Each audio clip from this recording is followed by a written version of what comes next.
Good evening and welcome once again to the Whiskey Cowboy Live. Today's date is May 5th, Cinco de Mayo, 2024. It is a Sunday. Laurel has already joined us. She joined before the show started. She said she had to reboot. No sound. No, sorry about that. I didn't start the music until about a minute before the show. That way it's not blasting in my ear the whole time. So, no, it was probably fine. When you rebooted, it was time I played the intro. Yeah, I didn't feel like I've been doing it about a minute in. Yeah, sorry about that. I've been doing it a minute in so that I can take care of other things and I don't have the song blasting in my ear for 5 minutes. It's fine for you folks, but here I'm trying to do stuff. Donna says, "Hey, John and Lori." Hey, Donna, welcome to the show.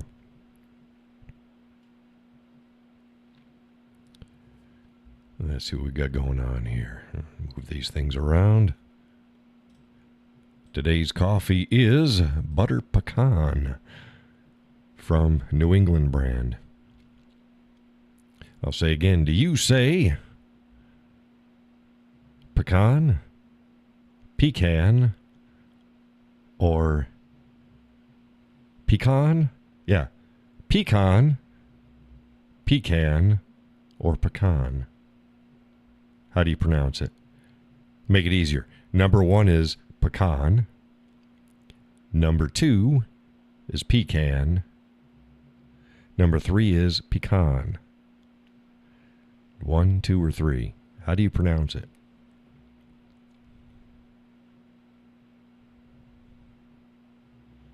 Don says, nuts are better than fruit. Laurel says, pecan is for car trips. Pecan is for... Okay, so Donna says pecan. Laurel, I take it, says pecan. So we got pecan, pecan, and pecan. Now, pecan and pecan are the two most common. Pecan is just a derivation of the two. Now, I say both. It just depends upon my use. One is technically correct. Pecan is the correct pronunciation. Because it's actually a Native American word, and that's how they said it. But I don't care if people mispronounce it, because you go like croissant, croissant. Yeah, we say croissant. We don't say it right, but it's still the same. It's. Hey, we're Americans. We say things. We say things strange, like Daffy Duck. So, holy crap! Yeah, typical. Very, very long weekend. Very long week. I'm a little bit tired. Laurel says, I have used both depending upon who I'm with. Yeah, me, it's not who I'm with, it's what I'm saying. Like I say pecan pie. Pecan pie. I don't say pecan pie. I say pecan pie. But I like brownies and cookies with pecans in them. But it's always pecan pie. I'm not a big fan of pecan pie, by the way. It's okay. Oh, you get rain again? Yes, it's raining right now. It's raining right now. We had some rain yesterday afternoon. But I knew that Saturday was the better of the days. I got a dumpster delivered on Thursday. I was going to go Friday, but didn't go Friday. Things didn't work out. So I went Saturday, took the youngest and her guy and the missus, and we went on over there. And, set up a table and chairs for the missus out on the hill, and she made us our lunch, and it was all fine. And the kids helped me move some of the stuff, some of the bigger stuff that I can't move myself, and then we worked on other stuff Like there was a couch and a recliner and stuff, and they were just beasts. And I could have done it by myself, but why? So I got the dumpster for 2 weeks. I'll be over there again off and on for the next two weeks. I'll be over there tomorrow. Laurel says we're supposed to get rain all week. My roof won't get done until next week. Well, hopefully it's not partially done. Donna says we've had over 3 inches this week and 2 inches last week. Yeah, a lot of rain. Looks to be Monday, Tuesday, Wednesday should be. Wednesday is iffy. Monday and Tuesday should be fine, but I'm not going to go over every single day. And then Thursday and Friday are supposed to rain, but I'll have to work in the rain if I have to. But I figure every other day over at that property is good enough. I'll see how it goes, because it's just too much time and too much travel. I went over every day the last year when I was cleaning out. It's like, no. And I turned off all the water and stuff like that to the house, and it was fine. But some of the pipes froze, so I turned the water back on Saturday, and I got some leaks. So I'm going to have to be doing some fixing on those pipes as well. It's not a problem. I can solder. I'll sweat them and wet them. I'll get them done. Donna says North Houston is underwater and South Houston is getting it. Well, they're a bunch of sinners. They should have seen it coming. They were told to build the ark. A bunch of sinners. No, Texas. Anybody? Texas. Big cities in Texas. They're as liberal as you can get. It doesn't matter that it's Texas. Houston isn't quite as bad as Austin, as I gather, but Austin is pretty bad. How's the volume out there? Laurel usually gives me my sound check. How is it compared to the other videos on YouTube, the YouTube universe? Laura says, sounds good. Hey, you might notice I'm using a different setting this time. My settings are normal latency, low latency, and ultra latency. And latency is how good any lag that you're going to get. I'm using the highest, the ultra latency. So things should be running faster. I just don't know. Is the video quality still good? Because I think I don't send out at 1020p. I send out at 780p. Is that what it is? And that's still HD.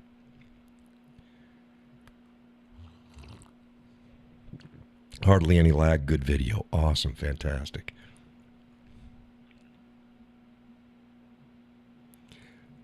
I'll tell you what, Laurel will be my lag tester. Donna says, good here. Now I'm gonna tell you, type a bunch of X's. Don't when I tell you to. Type a bunch of X's, and I'll tell you when I see them. Okay? 1, 2, 3, type.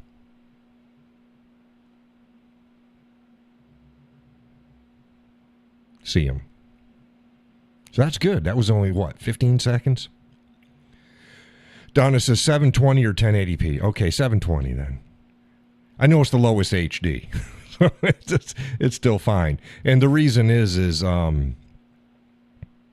just streams better that way. So that's good. We got very low latency, very, very little lag. Awesome. Fantastic.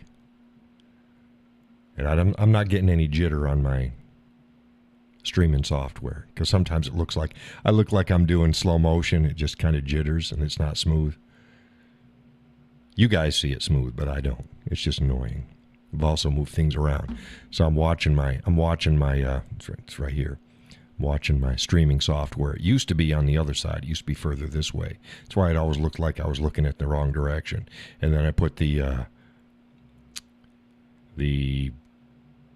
Zoom used to be here, but now it's over here. But I normally look at my streaming software.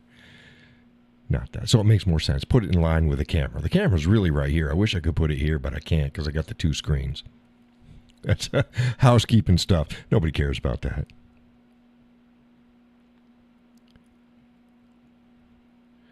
Donna says, I bet I'd get a lag if I Zoom. Oh, on your end? Yeah, it depends upon where you're listening to, whether you're listening through Zoom or whether you're listening through YouTube.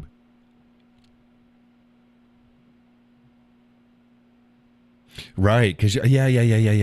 I get, because you listen to it through Zoom, which is almost instantaneous. So you'd probably get about a 10 to 15 second lag this time, not like it is usual.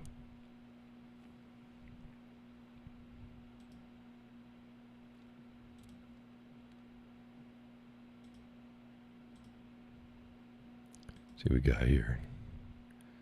Still waiting for folks to come in. We got a bunch of people. We got a bunch of people watching. Got a bunch of people watching. How come you ain't saying hey? Hey, say hey, folks. No, you're watching. I see your numbers out there.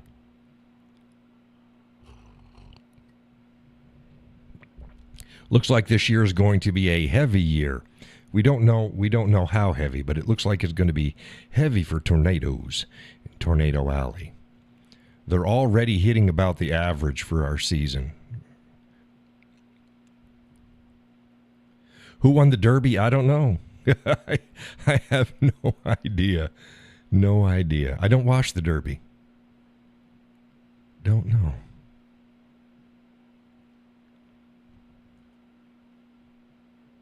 Hey, we had the 4th yesterday. May the 4th be with you. But on Friday, the White House had... Orion says long shot. Okay. On Friday, the White House press secretary had Mark Hamill saying hey to everybody. And he had to... It's like, oh, Jesus. He couldn't talk about Star Wars. He had to mention that he had asked Joe Biden whether or not he could call him Joby-Wan Kenobi. Oh, stop it. Stop it. Joby-Wan Kenobi. No, it's not right.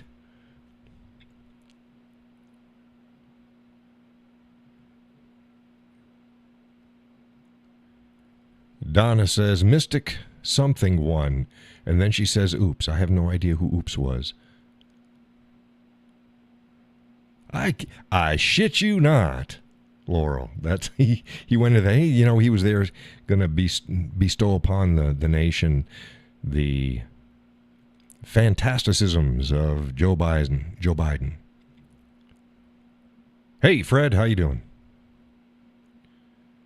Joby Dunn Kenobi. Joby Dunn Kenobi. That'd be good. It's like, no, stop it. Stop it. Yeah, you can't make that shit up. I mean, it's cringy enough to bring them out anyways for the 4th. Well, it was the 2nd? But the 4th was Sunday. No, today's Sunday. Today's 5th. 4th was Saturday. Holy shit, I lost a day there. Laurel says, change that done to gone.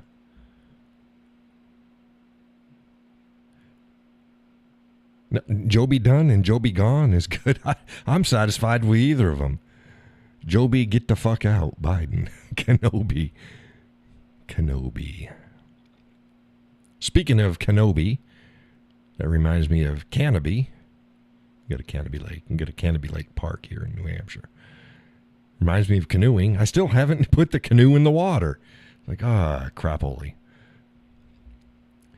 Still haven't put it in the water. I was going to do it this last week, couldn't do it. I don't think I'll be able to do it this week because I got too much work to do. It's either going to be raining or I'm going to be in Vermont.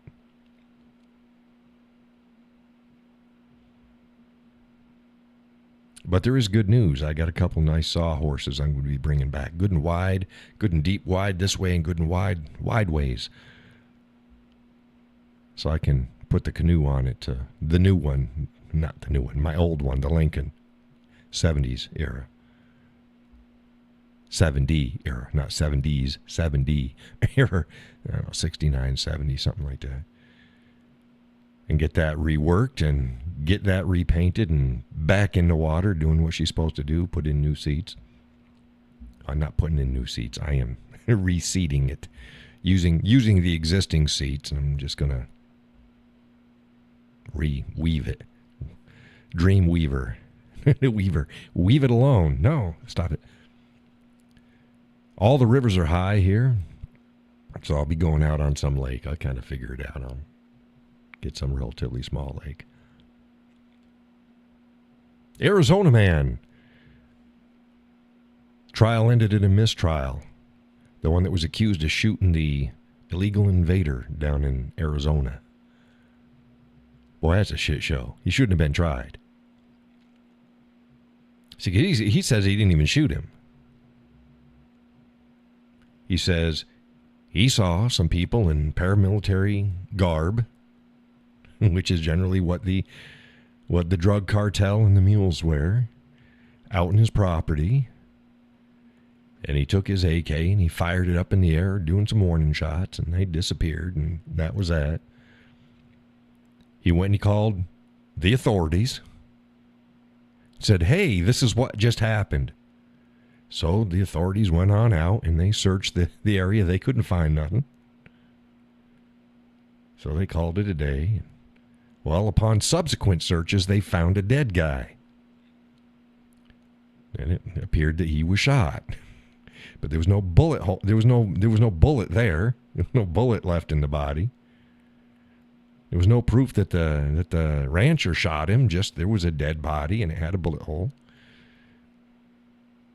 And the coyotes and or the drug cartel are known for executing people like that anyways. And they got their money, get there and shoot them. But so without any forensic evidence that the guy actually was the one that shot the invader, says everything that goes up must come. Yes, true. Yes, yes, that's true. However, that's like me saying that I hit a baseball and I didn't know where it goes, and somebody had a broken window 2 blocks away. It doesn't mean that my baseball broke their window. You got to have proof. Have the window, have the baseball. They didn't have the bullet. And they had no witnesses that said that he shot him. Now, the one of the witnesses that the prosecution did say he got lucky. I don't know what the fuck you mean by he got lucky. There was no proof. He shouldn't have been prosecuted. It was a hung jury. Everybody but one juror said no fucking way.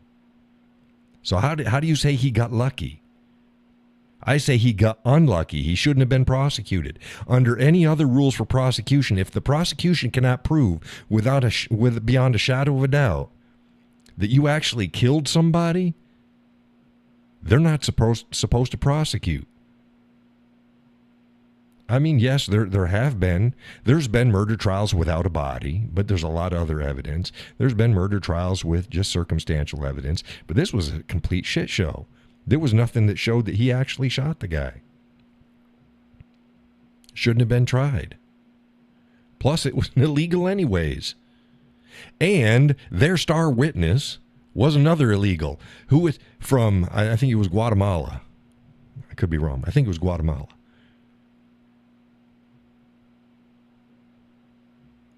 Donna says, you're right about that. Yeah. It's just he shouldn't have been prosecuted. It's crazy. I don't know what the hell. It's like what Arizona has taken tips on this type of prosecution from Wisconsin. Holy shit. Here's another news flash. If you're in Wisconsin, plant potatoes. Don't tell the authorities you did shit. They're prosecuting people for self-defense. The guy defended himself at the river. He got convicted. It's like, it shouldn't have even tried him either. Wisconsin was the same folks that tried Rittenhouse.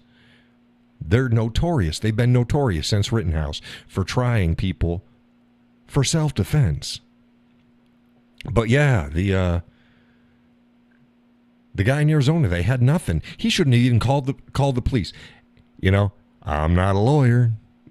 I'm not a lawyer. But some might say that if you're down on the southern border and something may happen, you might want to plant potatoes and don't notify the law enforcement of jack shit.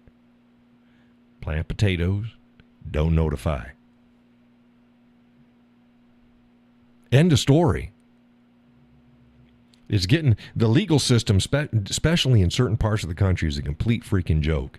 I used to say, don't worry about it. Let them take you to trial. It'll all get ironed out. If you're innocent, you're innocent. It'll all get ironed out. No. Nowadays, especially depending upon where you're at, are you kidding me? Donna says, I watched the whole Rittenhouse trial. That was a shit show and a half. I just sat there and shook my head. It's like, holy crap. Holy crap. I can't believe he said that. And he said, everybody's got to take in a beating every now and again. It's like, oh yeah, let's go out back. Let's test that theory. Let's test that theory about everybody's got to take a beating now and again. Right, Donna says not true anymore. No, it's not. Used to be, I'd rather be tried by 12 than carried by 6. Nowadays, it's a coin toss either way. I'd still say, okay, I'd rather take the trial, but plant potatoes. If you don't have to tell anybody, someone might say, I'm not a lawyer, but somebody might say, if there's no need to tell the police, and you have the ability to grow potatoes, plant some potatoes.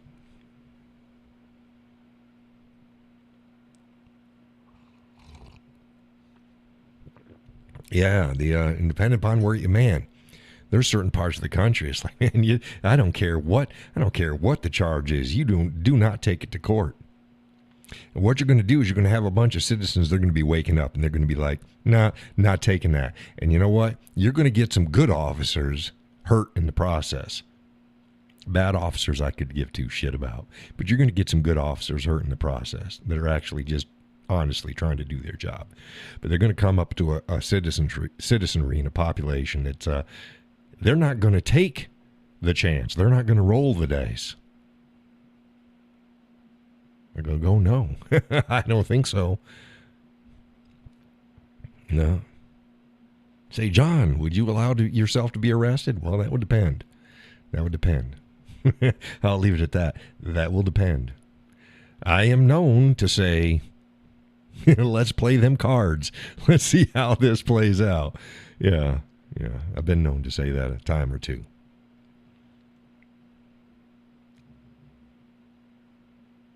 Yeah. It's crazy. If your legal system is not seen as fair, impartial, and just, it's meaningless. Criminals don't give a shit. Criminals don't give a shit about the legal system anymore. Catch, process, release.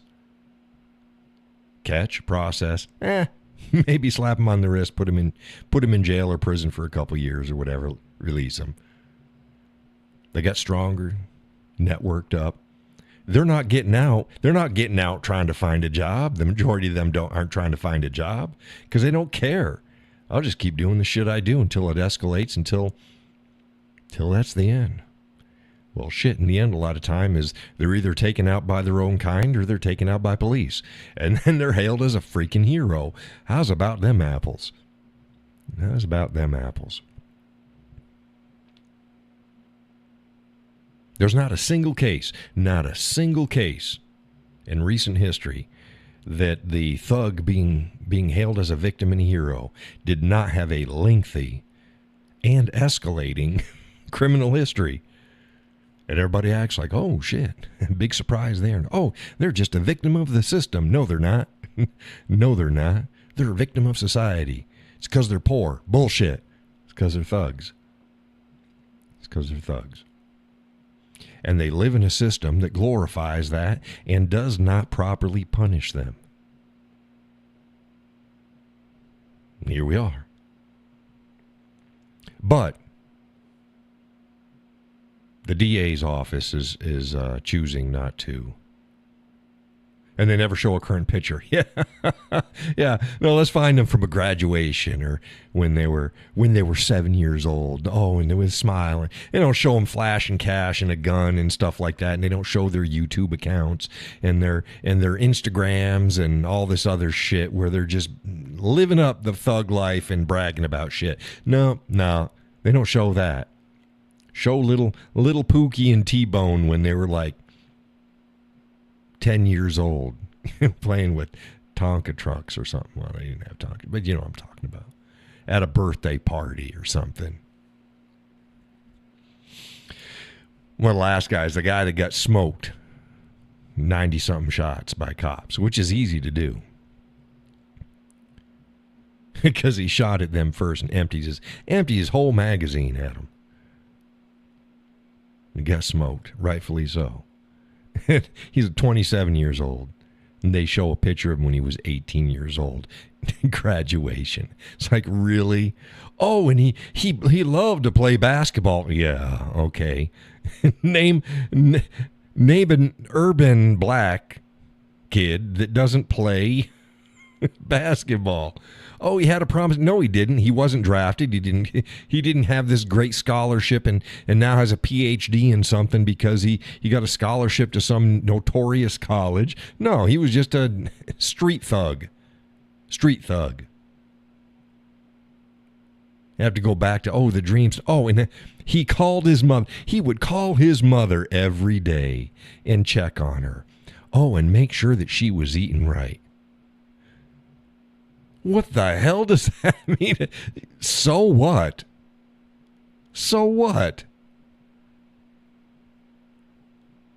Doesn't mean he's not a thug. Doesn't mean he's not a punk. Jesus. Yeah. Oh, he's a darling boy. He'd call his mother every day to make sure she was eating right. Get the hell out of here.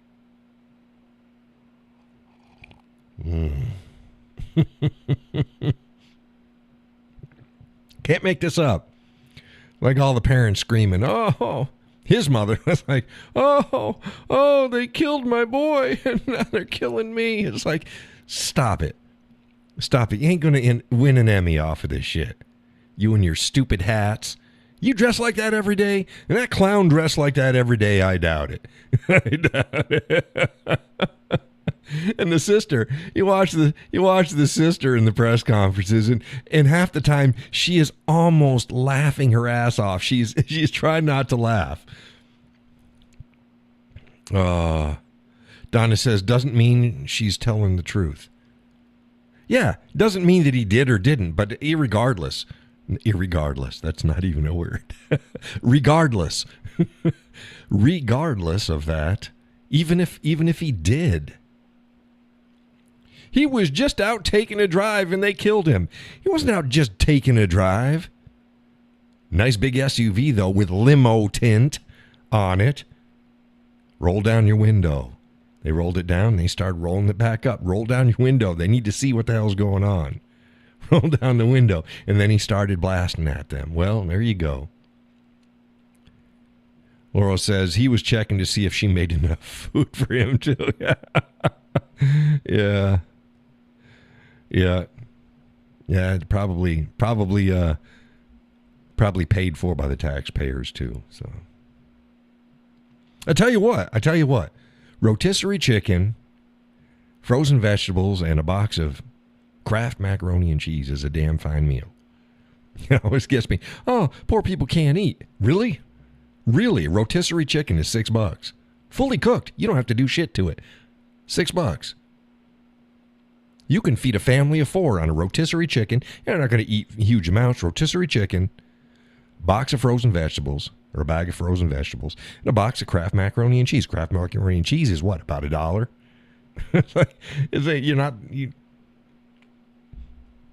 The crappy macaroni and cheese is like 42 cents or some shit like that. Hell, you can splurge and get $1. You can feed a family of 4. 2 can be full. Family of 4, you're good. Laurel says rotisserie chicken is cheaper than an uncooked whole chicken. Yeah, a lot of times it is. Yes. That's what I was guessing. Yes. Yes. Go get yourself a rotisserie chicken. Please. Don't tell me. So you can feed a family of anywhere from 2 to 4 for $6, $7, $9. $9 for one meal. If it's just you, that same $9 will make you 4 meals.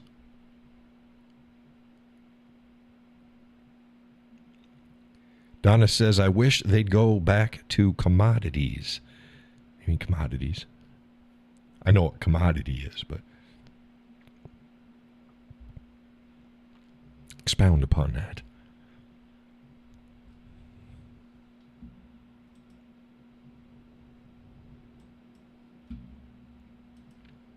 So we got no lags or jumps in the video and audio for folks out there? Everything running smooth? I have to ask because nobody said anything, but like I said, I changed the settings. So I want to make sure that they're still running smooth. Smooth. Laura says, running smooth. Good. Smooth. Smooth. Smooth. Hallelujah. Smooth video.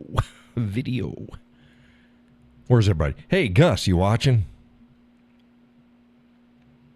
Girls are doing good. Donna says no skips. Awesome.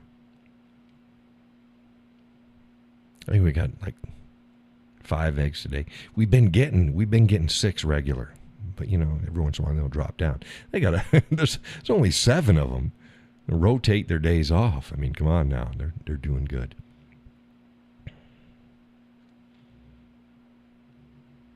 My youngest is still caught up with eggs, so that leaves Gus and some other in-laws that I could drop off a dozen to each. A dozen. 1 dozen. Set it out between the twixt of them and say, fight for them. You want the eggs? Get the eggs. Get the eggs. Oh, man. Went to Farmers Supply. Again. Oh, we needed more food and scratch. So we pick some up. Man, walking through there, it's like, oh yeah, I'd like this. I'd like that. I'd like that. Home Depot, Farmer Supply, any of those. Oh, goodness. Harbor Freight. It's like, no, don't go in there. It's terrible. Absolutely terrible.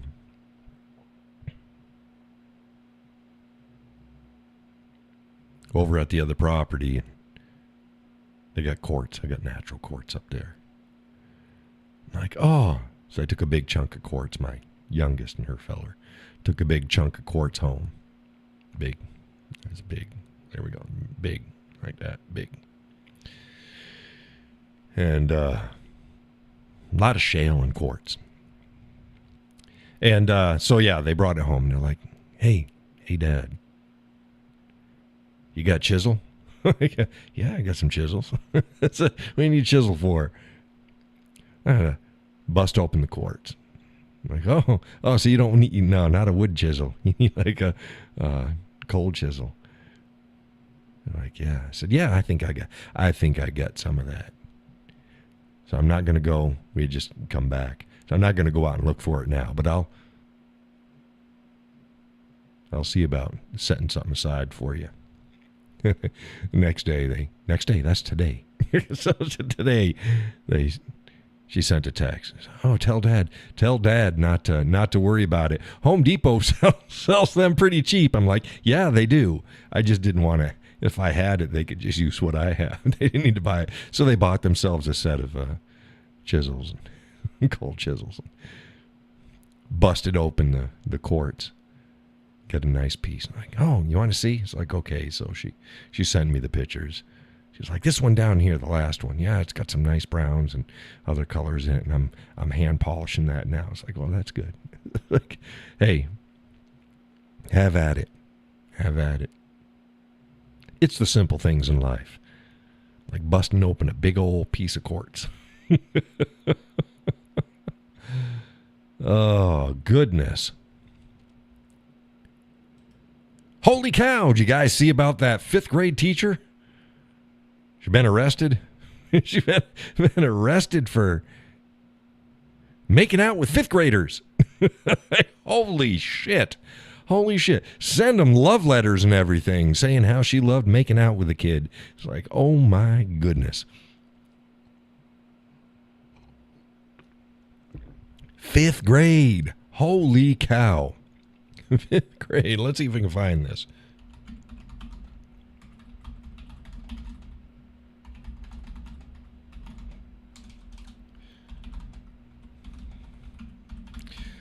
There we go. Yeah. 20. She was 24 years old. 24 years old. Fiance. She's planning on getting married. Holy crap. Her fiance dumped her, by the way. She made out with an 11-year-old boy. 11 years old. Holy crap. Female teacher, 24, arrested for making out with a boy aged 11. Is dumped by fiancé who's issued blistering response to alleged antics. Holy crap. Bergman faces 1 count of first-degree child sexual assault. She's accused of making out with a Rivercrest Elementary School 5th grader. Oh my goodness. 24 years old. 24 years old. He's 11 years old. What the hell? Wow.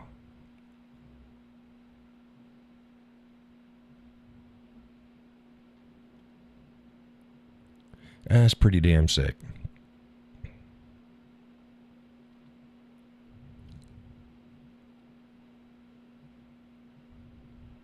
One of his friends says, he says it's fucked up that she cheated with a little kid. Yeah, you think? He's really, really hurt. Not talking too much about it. It's just like this is fucked up. He's still in shock. Let's see here. Yeah, not only cheated on, but with a little kid. It's like, how, you don't even have to have self-esteem. Look, a woman be able to do just about anything, but really? An 11-year-old boy? Holy shit. On Wednesday, the child's father handed over printed text messages where she allegedly told the child that she liked when the victim touched her and that she enjoyed making out with him. Holy Toledo. Yeah, you can't make this up, folks. That's Now remember when it was like, if you had a high school teacher, male, that had a girlfriend that was in high school, that was like 17 years old, 16, 17 years old, everybody wanted to string them up. Now these women are out there, these women carrying on with kids, not just look, 11. He didn't hit puberty yet. Whoa, come on now.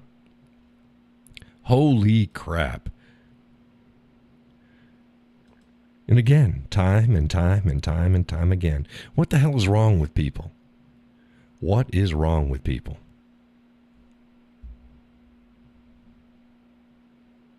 Insane. I lost most of my viewers. Oh, most of the viewers left. What the hell? The hell, you could type in. That's what the show's about. Type in and say something. You lost one. Holy crap. So it's going to be a couple busy weeks. A lot of rain. So stop the rain. Stop it. Have you ever seen Lorraine? Lorraine coming down on a cloudy day, sunny day. Oh, I've seen rain coming down on a sunny day. That's happened. Seen thunder and lightning on a sunny day. Boy, that's always weird. That's always weird. Okay, what else we got going on here? We got, I put up a picture of the United Steak of America. Yum. That's good. We decided to give it a try again. We went to, after doing our run-ins around today, decided we were going to, we'll go to the Texas Roadhouse again in Concord. No, probably not going to do it again. The steak was undercooked. I'd rather have it undercooked than overcooked, but if I say I want it medium rare, I want it medium rare. I don't want it rare. I want it medium rare. And I went with a boneless ribeye. I should have just went New York strip. I went with their 20 ouncer. It was their biggest one. I should have went with the New York strip. I never go wrong with the New York strip. Ribeye, it's either like really good or sometimes I'll have too much fat and some of the fibers between the different muscle parts can be a bit tough. New York strip is always perfect. It's like number one, stop ordering ribeye. Make ribeye at home if you want to make it. Stop ordering ribeye. And don't go to Texas Roadhouse in Concord. Excuse me. If you want to go to Texas Roadhouse, go down to Manchester. Hard to say. You go, no, you wouldn't think it. No, go down to Manchester.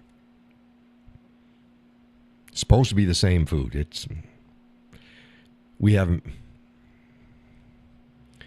not been thoroughly happy. It's like we've had worse food, but we're paying good money for it. Cook the food right. And we've never had a problem down in Manchester. Never.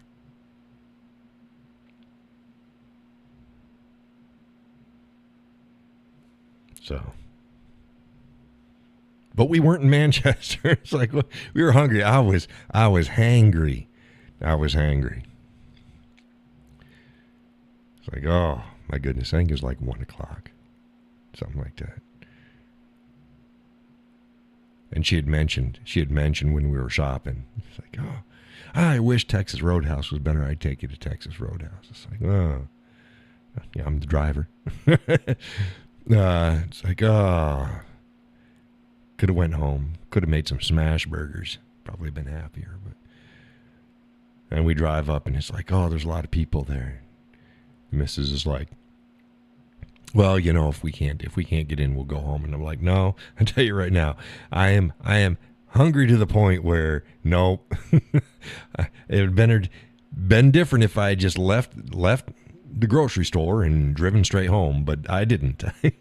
I drove up to the Heights. Now I'm here. We're gonna get some food. I'm gonna get some food. So we went in and no wait. Well, a minute and a half. They have weird stuff up there. See, down in Manchester, if there's a bunch of people, they give you this little spinny disc thing.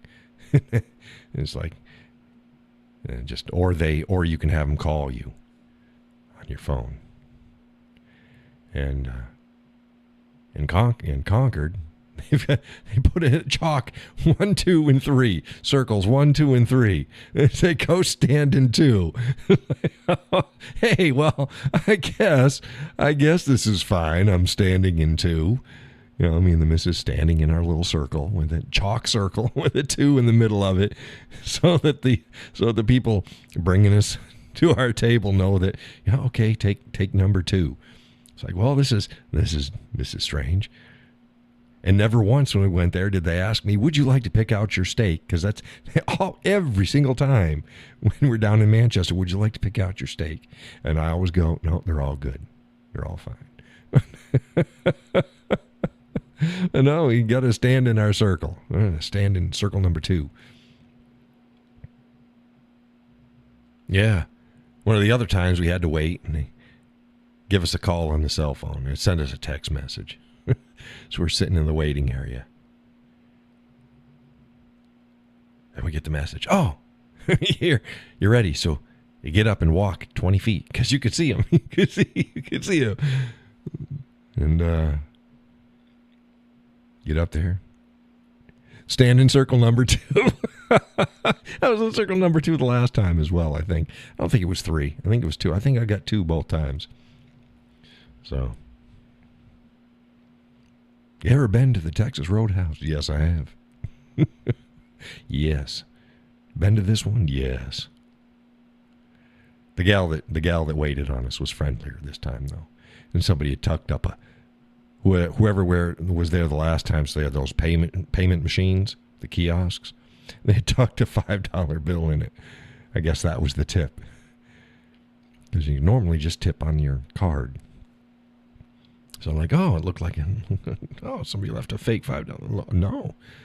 I figured it was because it was folded in half. I figured it was just a printed one with a message on the back or some crap. No, it was a $5 bill. So when the gal showed up, I'm like, hey, here you go.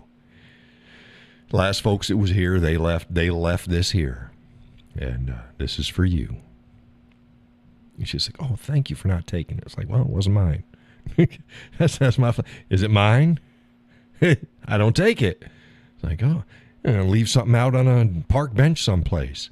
Here you go. You should be able to leave your bag on a park bench, walk away, come back an hour later, and it should be there. Should be. It won't be. Should be. Why? My philosophy is it yours? No. Don't take it. Leave it there. Donna says, I went to Chili's tonight, and it was about $100 for the something of us. Let's go here. For the 3 of us. Yeah, $100. We paid, we walked out with, I think it was like about $60, the 2 of us. Yeah, it gets expensive. Holy crap. Oh, we're down at the, was it last weekend? Went up north? Yeah, Thursday, not the weekend. It was what, Thursday? Yeah, last Thursday we went up. We were going to go to the Black Mountain Burger Company, and they were closed. Website says they were open. They were closed. So we went at that other restaurant. It was like, holy crap, $80 meal for the 2 of us. Like, yeah, it's good food. It wasn't $80 good for 2 people. Oh, I don't care. I don't care if I have money coming out the wazoo. $80 for what we... No. Some pot roast and blackened chicken Alfredo. That ain't $80 and a beer. A beer and a diet soda. Soda, pop, soft drink. Okay, here we go. We've said it again. We're going to do it again. Soda, pop, cola. What do you call it where you're at? Unbranded. Oh, I'm talking unbranded. Just a fountain drink. What do you call it? Call it soda or pop? Soda and pop tend to be the two most common. I call them a soda.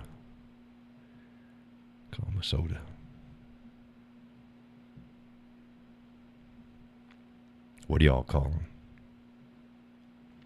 Donna says soda.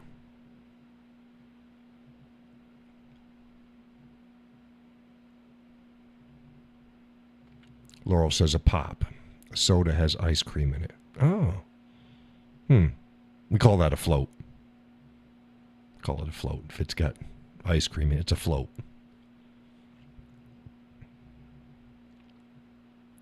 Laurel says pop. Where are you? You're from, Laurel, were you Minnesota? Where are you from again, Laurel? Because I think there's a section of the country, I think like Wisconsin, Minnesota, something down the center a little bit. They tend to call them pop. Grew up in Western New York. Yeah, well, that's closer. Yeah, Western New York. Pop. Let's call it a soda or soda pop. I was about to ever call it a soda pop. Yeah, soda pop.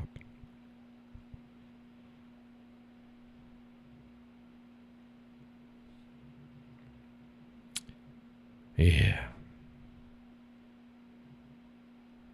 Pecan. A soda pecan.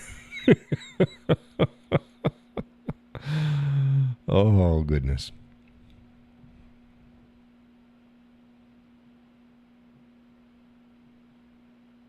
You got crayfish and a crawdad. Call them crayfish or a crawdad.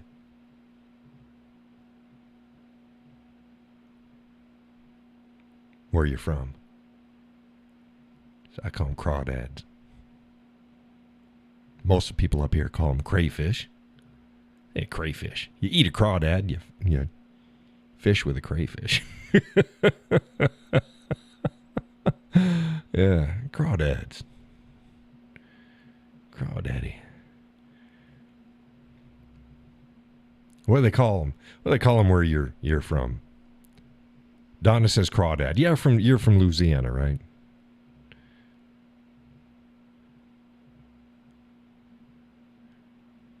Either Louisiana or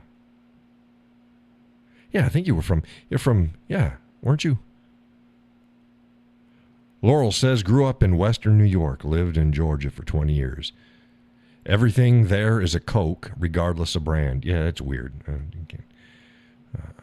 Was in Minnesota for 7 years, and here in Kentucky, there you go, for 12. Crayfish are in creeks or the lakes. Arkansas, there we go. Not Louisiana, Arkansas. Sorry about that. I knew it wasn't Louisiana. Wasn't Louisiana, Arkansas. Arkansas. Yeah. Texarkana. No, she says no. Not Texarkana. Arkansas. With an S. Arkansas. Sassy. She said, is that why you're sassy there, Donna? Because you're from Arkansas? Sarsaparilla? Sassafras.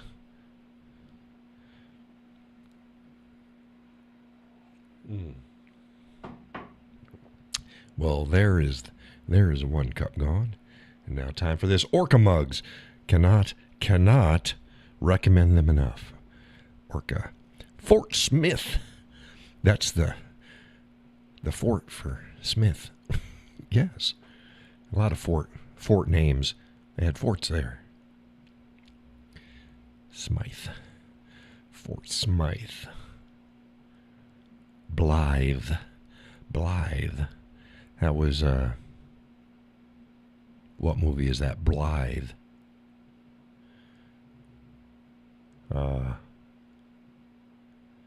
Donna says she's trying to keep it down. Her sassiness. Blythe was in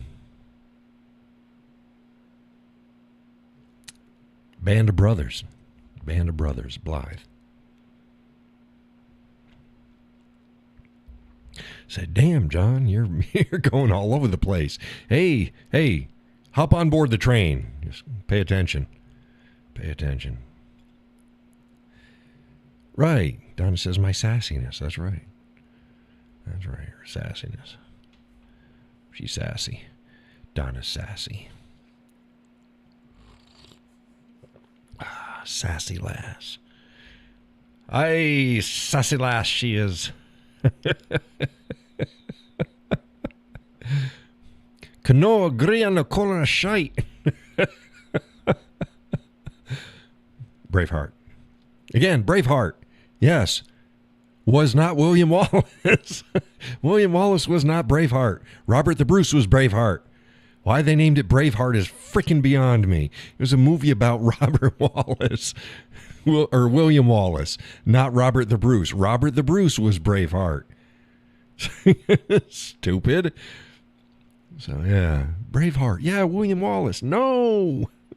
Cannot agree on the color of shite. No, William Wallace's nickname was not Braveheart. That was Robert the Bruce. Fuckers. Get it straight. I mean, sounds good. Good movie title.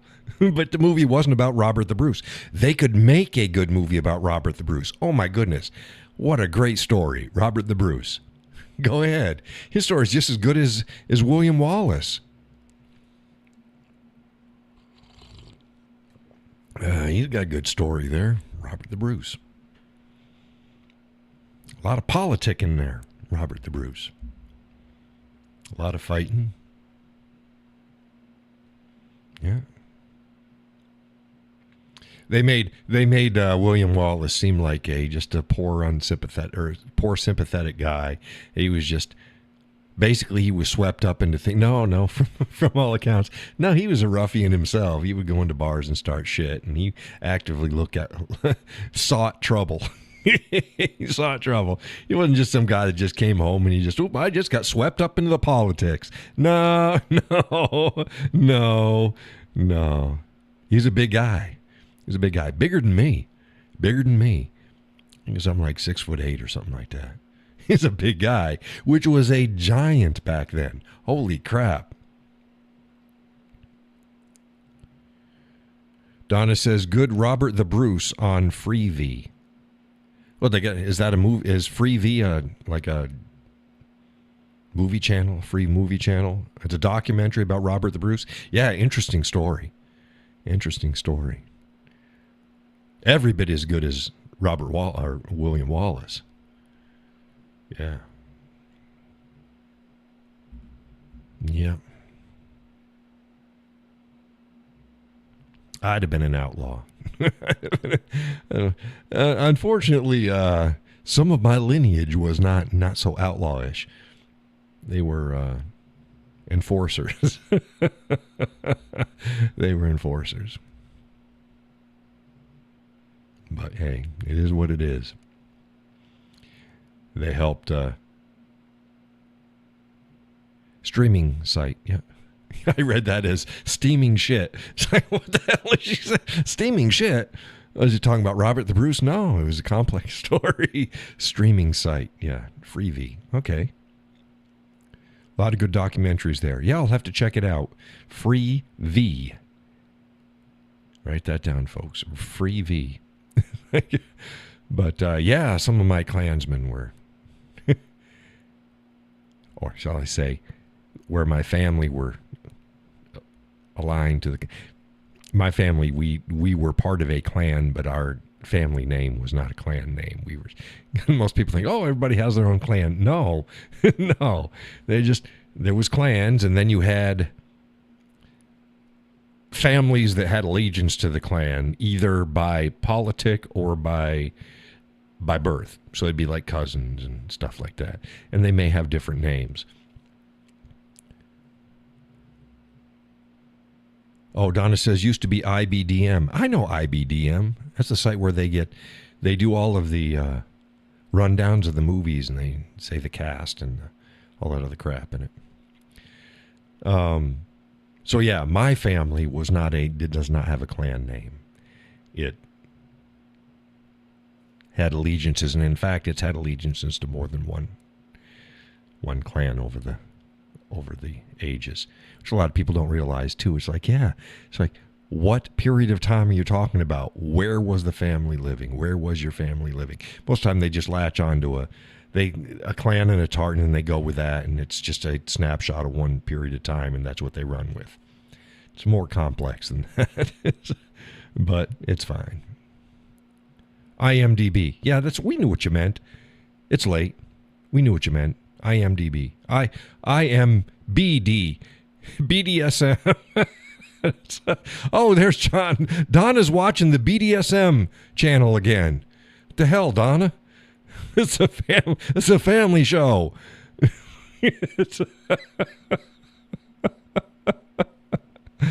Donna and her BDSM. Free BDSM streaming channel. You're going to get me in trouble. Oh, my goodness.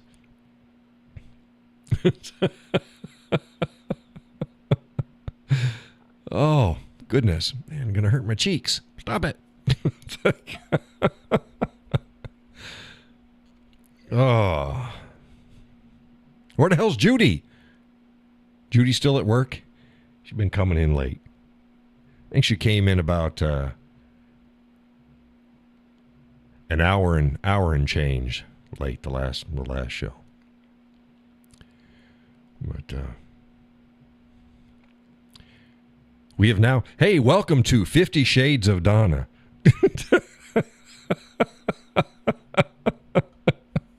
50. Yeah, I was like, golden years. You got the gray hair and 50 Shades of Donna. We're changing the show name. Whip it good.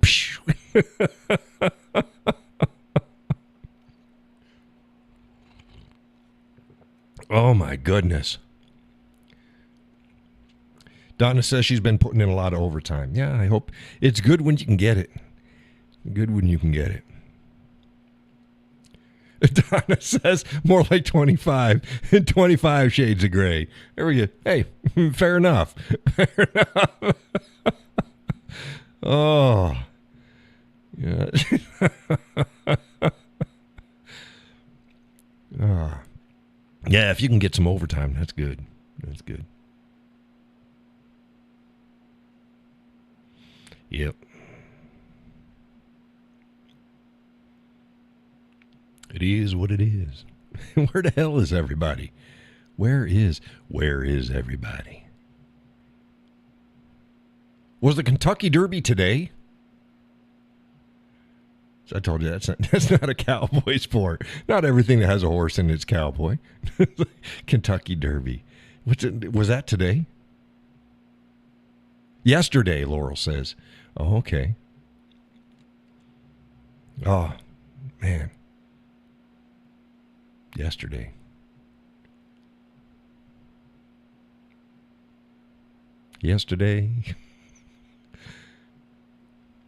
Love was always seems so far away. No, yeah. Kids helped out a lot. Moving some stuff in there.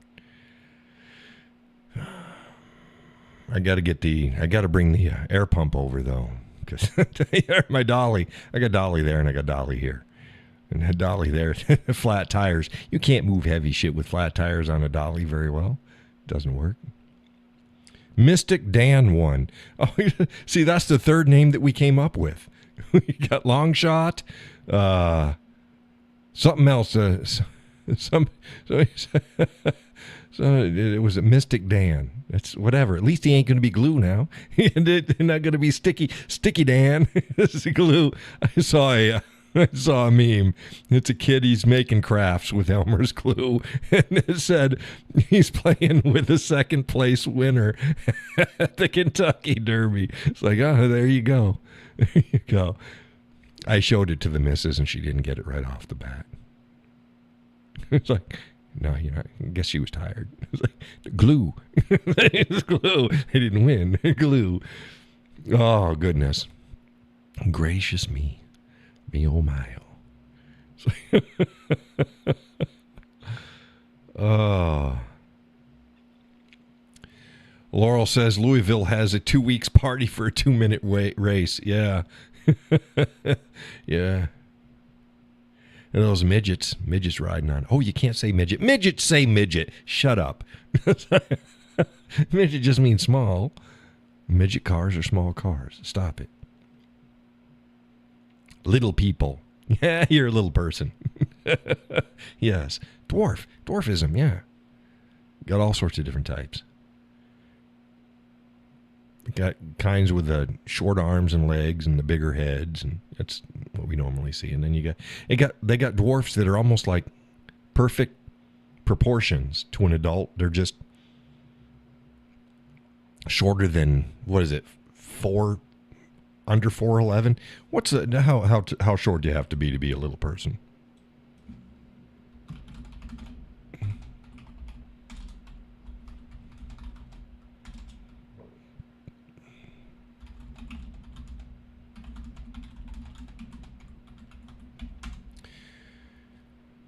.410 or shorter.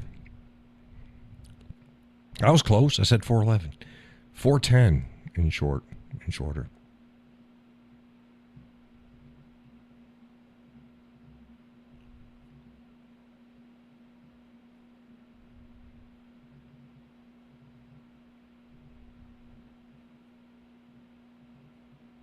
The average height of an adult dwarf with dwarfism is 4 feet tall, but they typically range in height from 2'8" to 4'8". Wow. Dwarfism. I am 4'9". Am I legally considered a dwarf or midget? Yeah, you probably could be. Well, yeah. Well, see, yeah, it depends. There's different types of dwarfism. Different types of dwarfism. It's like, if you can still see and be legally blind. It's weird. That's what I need to do. Be declared legally blind. No. No, I like to drive too much. I like to drive too much. Laurel says my daughter was only 4'6" at 18 when she passed. She weighed 64 pounds and perfectly proportioned. Great figure. Yeah, what type of dwarfism is that when they're perfectly... Of course, she might have been short for another issue, not dwarfism, though, right? Because if she passed away at 18, was that natural passing or was it an accident?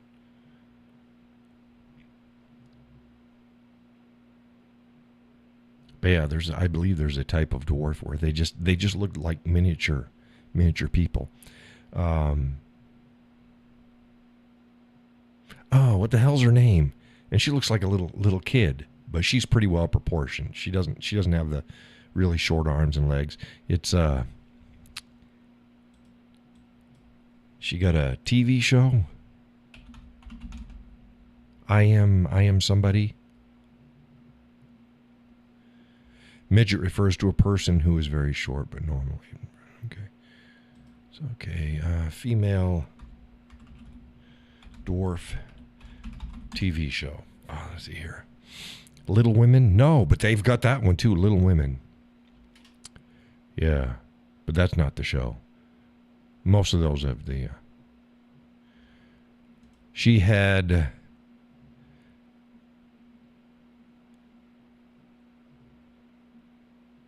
Kiernes. She had KSS. I can't pronounce town names. She had KSS, but leukemia was the cause of death. Oh, okay. Sorry to hear that though. A dwarf has disproportion of body parts, says Donna. Yeah, I think they're pretty well interchangeable. I think they're interchangeable. But what's the name of that girl? She got a TV show. The little person. No, I don't want to see dwarf women. Female dwarf TV show. No. What the hell is the hell is her name?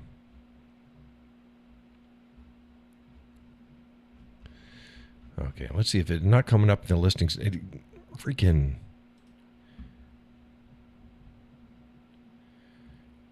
Googles and stuff like that doesn't help you out anymore. Half the time it's just not. That ain't her either. Because they had the little people, whatever the hell they were, that family. And they got divorced and they split up. Boy, that's a piece of work story there. Not gonna get into that.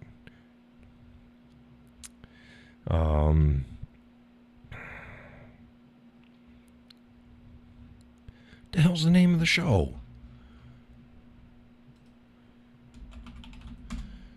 Dating. Oh, there we go. See, I had to do the dating. There we go. This 23-year-old reality TV star looks like an 8-year-old girl. And it made dating reality very difficult. Shauna Ray. There we go. Shauna Ray. She's proportional, but she does. Without her makeup, you could see around her eyes. She got age around her eyes, but she's a wee little thing. I Am Shauna Ray. Tuesdays, 9 Central, TLC.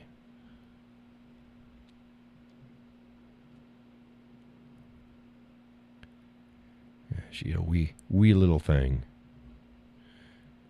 Last I'd seen, she got her own apartment.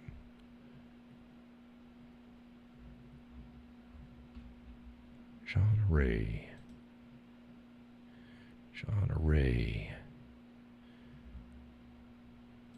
Okay, what else we got here? Got little things there. Okay, oh,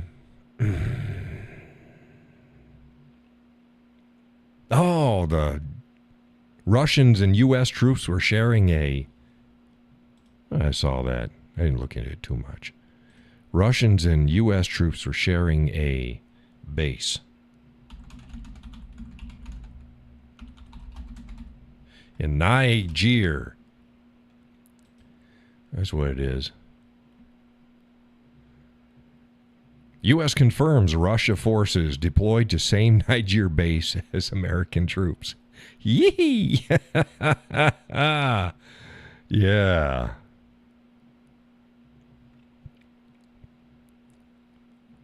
Yeah. U.S. officials fear miscalculation in Nigeria. In Niger. With Russian fighters, you think? Russian military personnel enter Niger air base where U.S. troops are. Let's see here. The Biden administration officials are increasingly worried that rogue Russian soldiers in Niger will take action against U.S. troops in the country, forcing the U.S. to respond. Yeah, Laura says, what could possibly go wrong? Oh, imagine that. They're concerned that the Russian fighters, who are stationed at the same air base as American troops in the capital of Niamey, Niamey, Niamey, will engage in disruptive behaviors such as driving aggressively or harassing U.S. troops at checkpoints, according to two. Well, shit, you can't get Army, Navy, and Marines together without harassing each other. But yeah, they're not going to shoot at each other, I guess. Disruptive behavior, such as driving aggressively or harassing U.S. troops at checkpoints, according to two officials familiar with Western intelligence.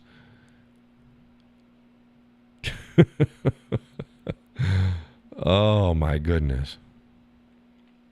Skirmishes between U.S. and Russian troops in Niger would significantly escalate tensions, you think, between the two countries at a time where their leadership is increasingly strained over the war in Ukraine. The last time U.S. and Russian troops were stationed in such close proximity was in Syria. The two sides engaged in an intense firefight that threatened to pull the two sides into a direct conflict. Yeah, yeah, what could go wrong? Yeah, what the hell? Again, you can't make this shit up. You can't make it up, folks.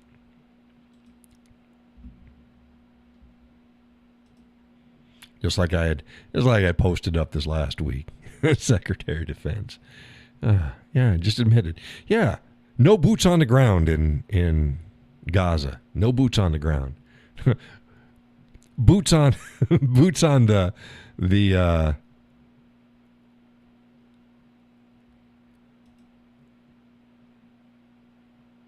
mulberry, the hell they call that thing? I'm tired. They're building the damn harbor. They're building a freaking harbor there. Floating harbor. So the troops are going to be on there unloading supplies that are going to be brought onto the ground. And if they're shot at, they can shoot back, but it's not going to be boots on the ground. They're going to have a firefight going back and forth. As long as they're on this harbor that they built, it's not boots on the ground. Boy, what a bunch of horseshit that is. No, it's boots on the ground.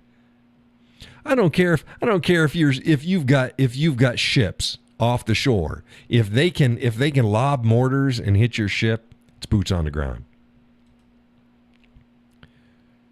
Donna says, I wish Blinken would go someplace and not come back. Oh, goodness. Yeah. Got some places. Oh, good coffee again. Butter pecan. New England brand.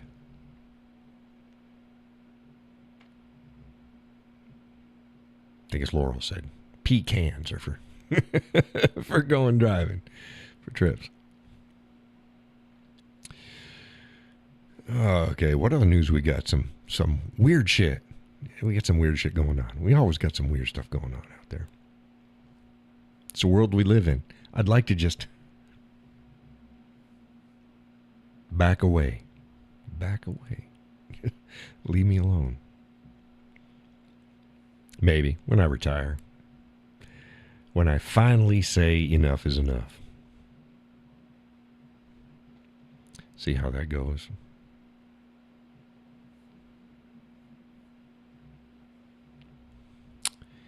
Yipper skipper. Let's see here.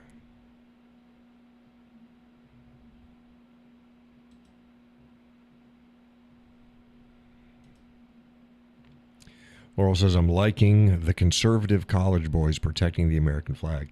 Yeah, that was good. That was good. I think the whole frat party thing, the whole GoFundMe.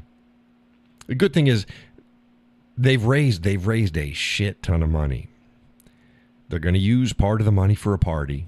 I disagree with that. It rubs me wrong. But the rest is going to go to charity, is what they say. So we'll see. It just rubs me wrong to have a GoFundMe for a party. You should just go and do that shit because it's the right thing to do. Snakes on a plane. Snakes on a plane. Okay. Snakes on a plane. What? You lost me, Donna. You lost me. Is that one of the Mile High Club? The Mile High Club on her new the 25 Shades of Grey. The Donna BDSM channel. Snakes on a plane. I don't know. You lost me, Donna. What was in reference to? Did I? Snakes on a plane.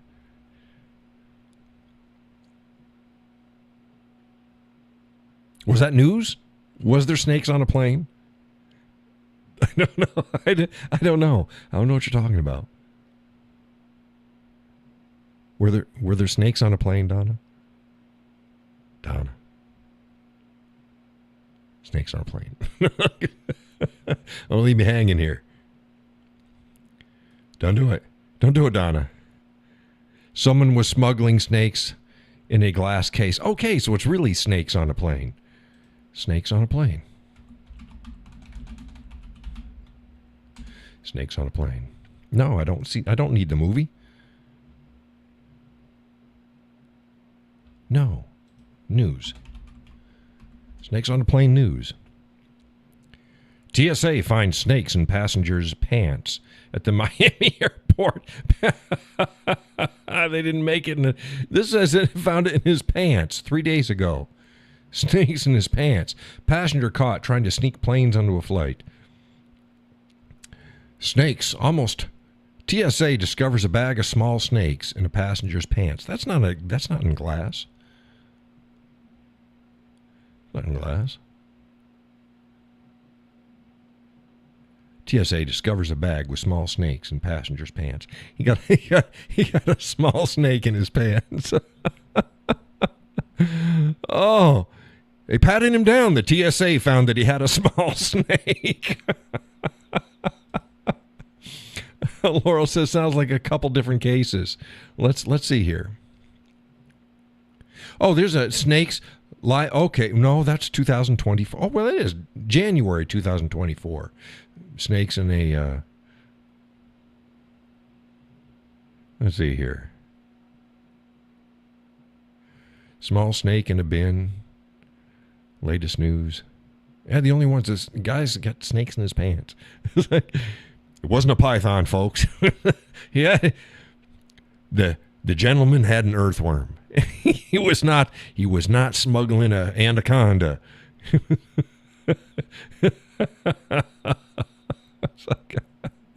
He had a couple of them though. Strange feller. He had a couple small snakes in his pants. Judy, hey. He says, howdy, Cowboy and everyone.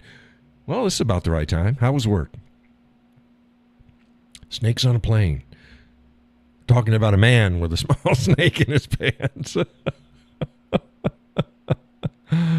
Oh, yeah, the other ones come up in January. I don't see anything with. Is that a snake in your pants? Another person asked.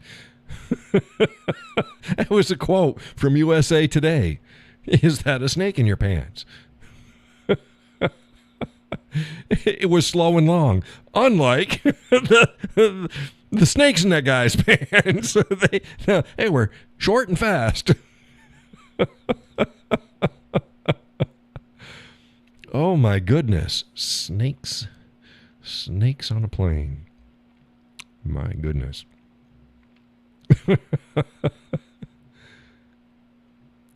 April 2023, a cobra appeared mid-flight. What the hell's snakes on a plane shit? May 4th, 2023, woman snuck 22 snakes onto a plane.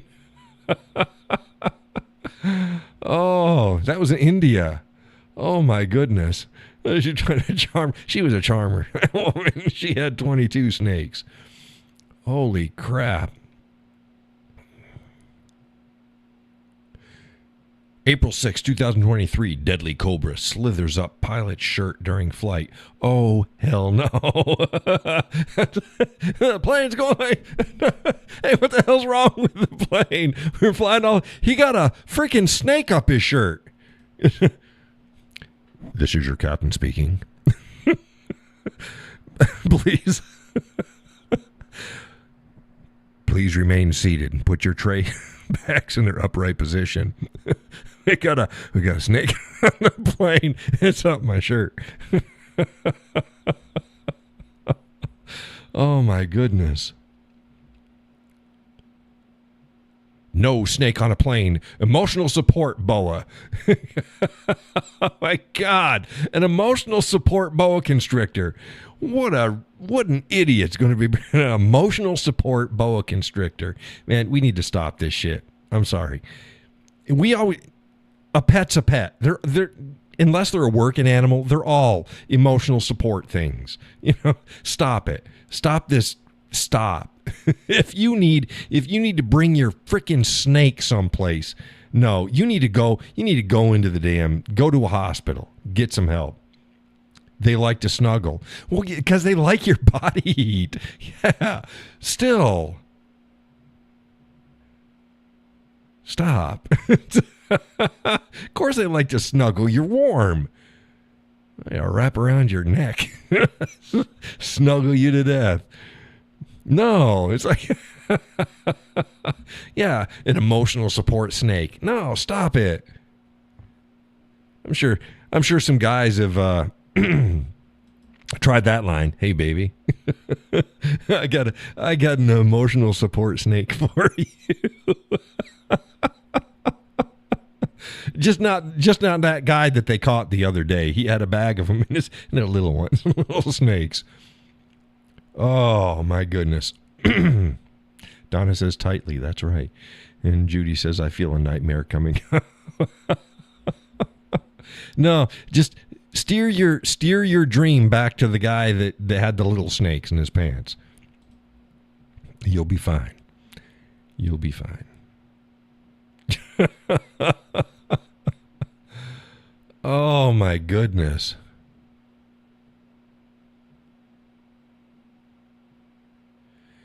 Oh, you people are terrible. Snakes on a plane. Jesus, shit you can't make up. Snakes on a plane. Well, it wasn't like Richard Gere. He wasn't trying to smuggle gerbils. Hey, his x-ray looks a little weird. Is that an exotic? Is that an exotic gerbil that you're trying to smuggle into the country there, Richard? Stop it.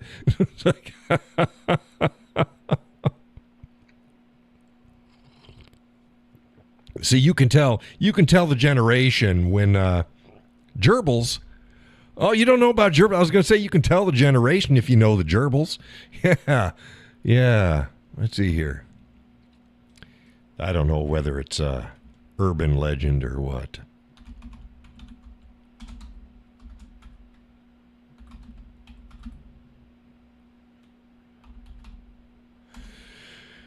Richard Gere gerbil.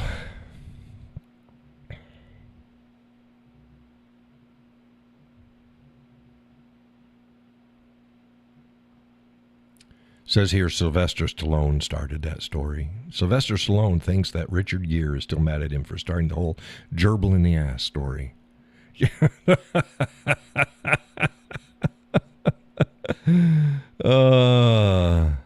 Richard Gere believes that Sylvester Stallone started it. Yeah.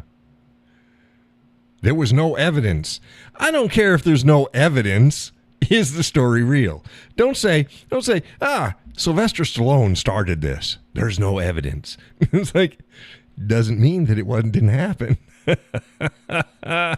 Yeah, Richard Gere. Yeah, after that story, I just couldn't look at the guy. Whether it's real or not, you can't look at him the same anymore. You can't. Oh, my goodness. Yeah. Yeah, there you go. See, Donna, look what you've started. Look what you started. She goes, damn, I need to get this channel monetized quick. The Donna BDSM channel. 25 Shades of Grey. Or snakes on the plane, gerbils.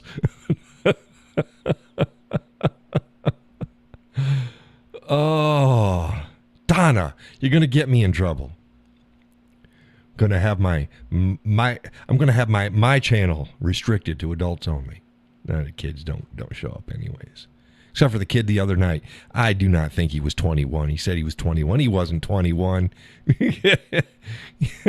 He wasn't 21. That was a modern picture. The kid had to have been like 15 or 16 years old. He wasn't 21.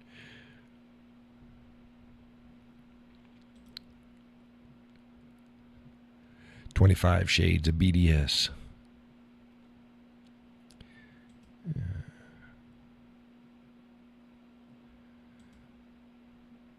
Says Donna, by the way. Donna said that. I've been notified that sometimes when you watch the show later, because the missus usually watches the show the next day, sometimes the live chat is there. Sometimes it's not. So I have no idea. Have no idea. That's why I read everybody's comments. That there's more going on. If you watch the show later, there's more. Excuse me. Oh, coffee. There's more going on than just me yakking, me flapping my gums. There's people out there. They're everywhere. There's people out there, folks. Just be careful. Be careful. There's people. But, yeah. My goodness. Judy, welcome to the show. Welcome to the show. What the hell? The hell did I come in on here? Go to shit. Show up late and look what happens. She's always like, holy crap. The Whiskey Cowboy Live is just gone. You're crazy. They're just crazy. They got something in the coffee. Cream and sugar. Snakes. Snakes. I got snakes in my coffee. Venom. You got venomous coffee. Snake bite. Got some coffee dippers. Coffee dippers. Never seen them before. Oh yeah, like crawlers. But that, yeah. And got the missus saw them. I'm like, oh, that's kind of interesting. She picked up 2 boxes. One's lemon and poppy seed, and the other's chocolate. It's like, oh yeah, chocolate. I'm gonna get a chocolate one. It's kind of like almost like a cruller. You know what a cruller is? It's a long donut. What's that? A cruller? A cruller is a long donut. Instead of a donut being round, think of it like it is rolled out and it's cooked. A cruller. Judy, you don't know what a cruller is? Let's see here.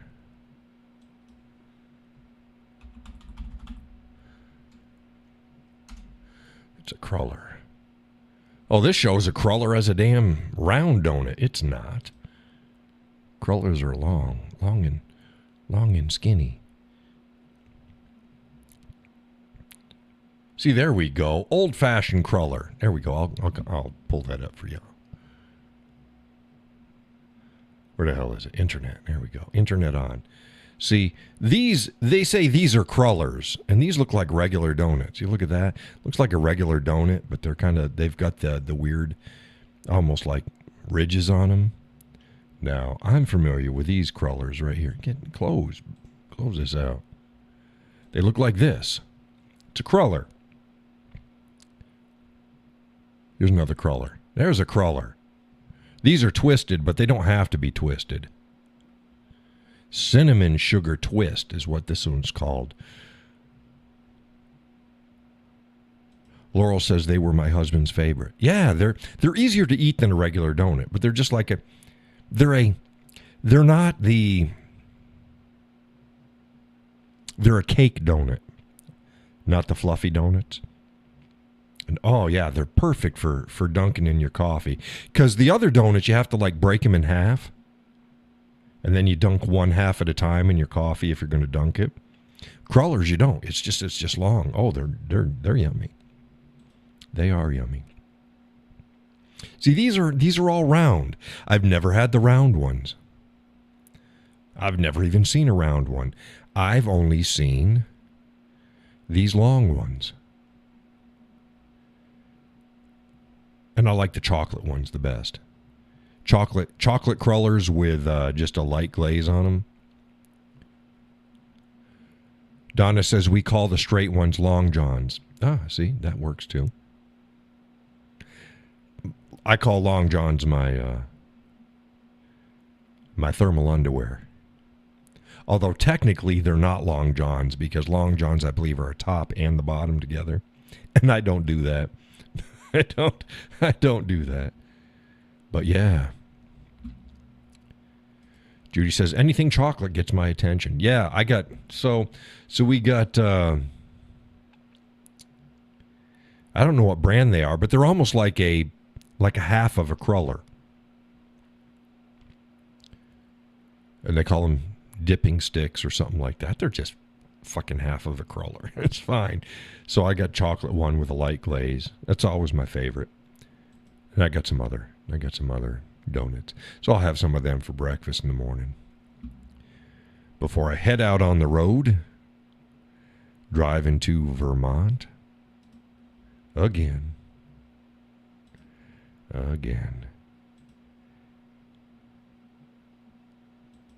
See what I can get done.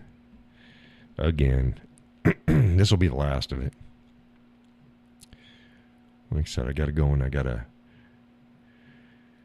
resolder all my damn pipes. Use the turlet to bring a bucket of water up to flush it. So that was fine. Still works. It's the same idea as putting in water in the tank, except for I couldn't fill up the tank. So. Yep.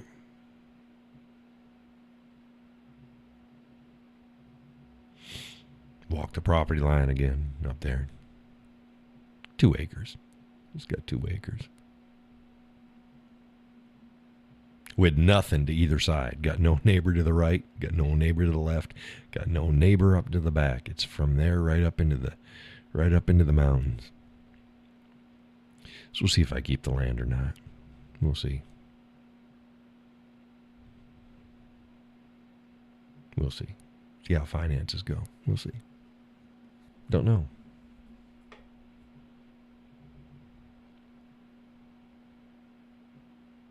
Yeah, the house is pretty trashed out. I could fix it, but I need years to, because I don't have the, as it stands right now, I don't have the money to do a total renovation on it. But yeah, it's peaceful. It is peaceful. Flies were out. Fly season though, black flies. They weren't too bad. They weren't too bad. They were worse here at my place here in New Hampshire. It was Friday. It was Friday afternoon. Went outside, took the stool out there and my guitar and sat down in front of the chickens and started playing. It was fine. And black flies. It's like, holy crap, get out of my nose, get out of my ears, get off the back of my hands. It's like, no. So it just both, hey, Mrs. was on the porch and I was on the ground in front of the chickens. And it's like, I think it was like maybe 10 or 15 minutes. And I looked up over at her and she looking at me and I'm like, this is just no. She's like, no, this isn't enjoyable. Weather was beautiful, but it's black fly season. So it's like, oh, no, you want to go inside? Yeah. Not really, but not going to stay out here. Oh, it was horrible. So it wasn't that bad in Vermont. You're sitting up on the hill, and that wasn't that bad. A little annoying. I'd say about a quarter of the black flies is what we had over here. It's like, still not good, but yeah, 'tis that season. It'll be done soon enough. Who else is watching? We got new guests in there. Say hi. Type up and say hello. Don't be shy.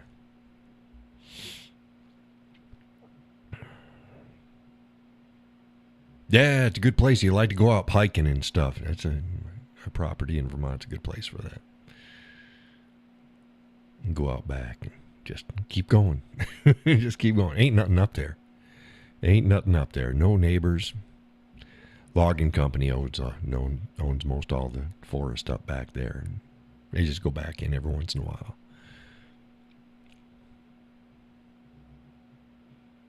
I got water from a spring, and the spring is off. Any water holes? What do you mean by water holes? Got a river, not through the property. It's on the other side of the road. Got a river. Got a big river. You can see New Hampshire from my place over in Vermont. Yeah, it's on the other side of the Connecticut River. But yeah, I got spring rights. And the spring's about, I don't know, maybe quarter of a mile away. Got the pipe coming in. Underneath the logging road. Ponds? Yeah, I got no ponds there. Got some marshes up back. It's all mountain. They got a couple small marshes up tucked away in little mountain valleys, but yeah, no ponds. Not there. Other places, yes, Vermont has ponds. But no, the only water there is across the river. Or across the river. Whoa, across the road. You can see the river. We're like 1, 2, 3. My property's 3 levels up. So you got my property where the house is, a big hill, an embankment, and you got the road, major road.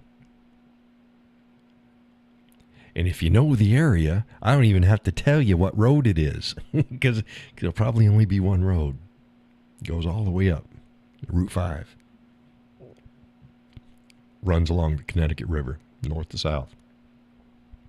Or south to north, whichever. It was the major highway before they put in 91. 91's the interstate. Straighter shot, but follows the river. Excuse me, coffee. So yeah. What was I saying? Oh, and then you've got the road, and then you've got another level down by the river itself. So there's houses down off of the road. You can't see them on the road because they're down off the road. You can see some garages, and then they walk down, and their house is down by the river.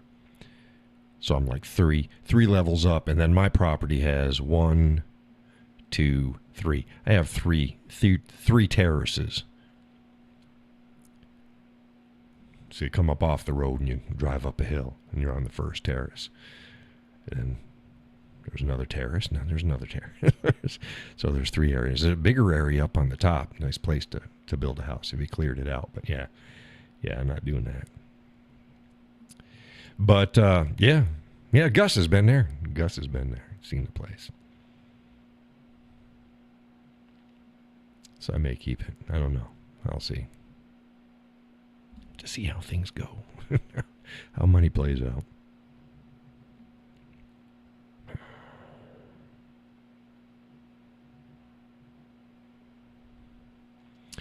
Yeah. Because my father was paying taxes on the place while he was still living there. Now I pay the taxes. Judy says, I hope you can. Yeah, it's an interesting little place. Good place to launch either water sports down on the Connecticut River or snowmobile or hiking up in the mountains up in back of the house. But, yeah. It's a good stretch for me to get there. It takes me a while. Because I don't live near Vermont. Yes, Vermont and New Hampshire are right next to each other, but I don't live near Vermont. So it takes me a while to get there and a while to get back.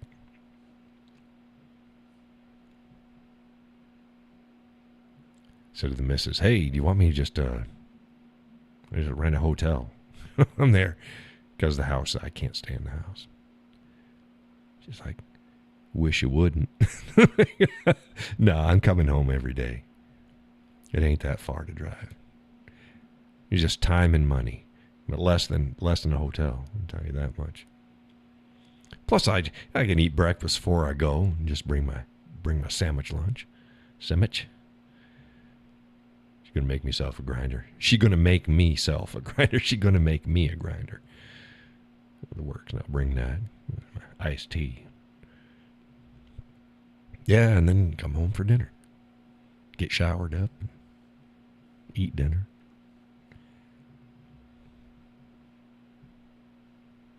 Play the guitar. My guitar. Been playing the guitar a lot lately. No, I still haven't had word on the dulcimer.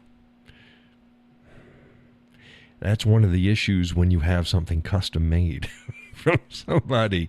It's like, you deal with these things. Don't want to rock the boat. But I tell you, I'm not happy about it. Yep.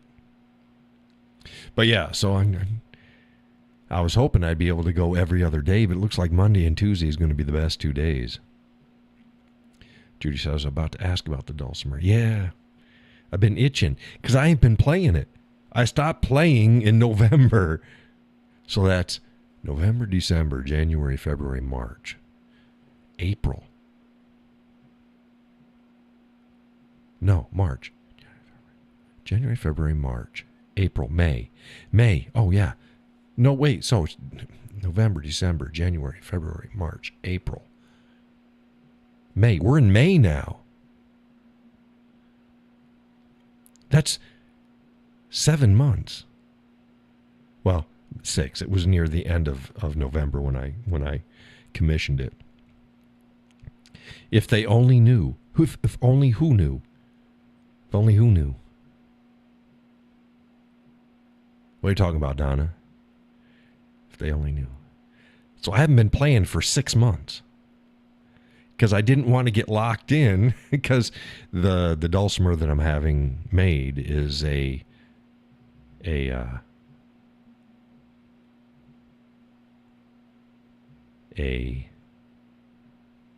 hell is it?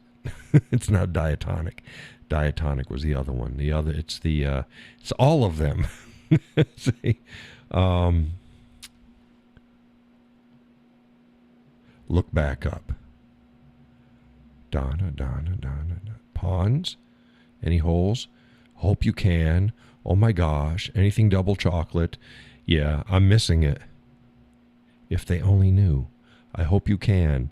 Yeah, sometimes, I'll let you know, folks, sometimes your comments don't make it. Oh, about BDS. Oh, yeah.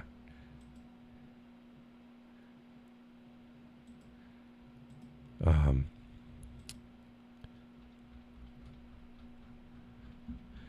can't think. It's late. Chromatic. I'm like, I know it has a C in it. Chromatic. I'm having a chromatic dulcimer made. It means it's got chromatic versus diatonic. Diatonic is with like a piano, your white keys is diatonic. Chromatic is your white and your black keys. So in any given scale length, the chromatic has five extra notes in there. So you got your majors and your minors, your wholes and your halves.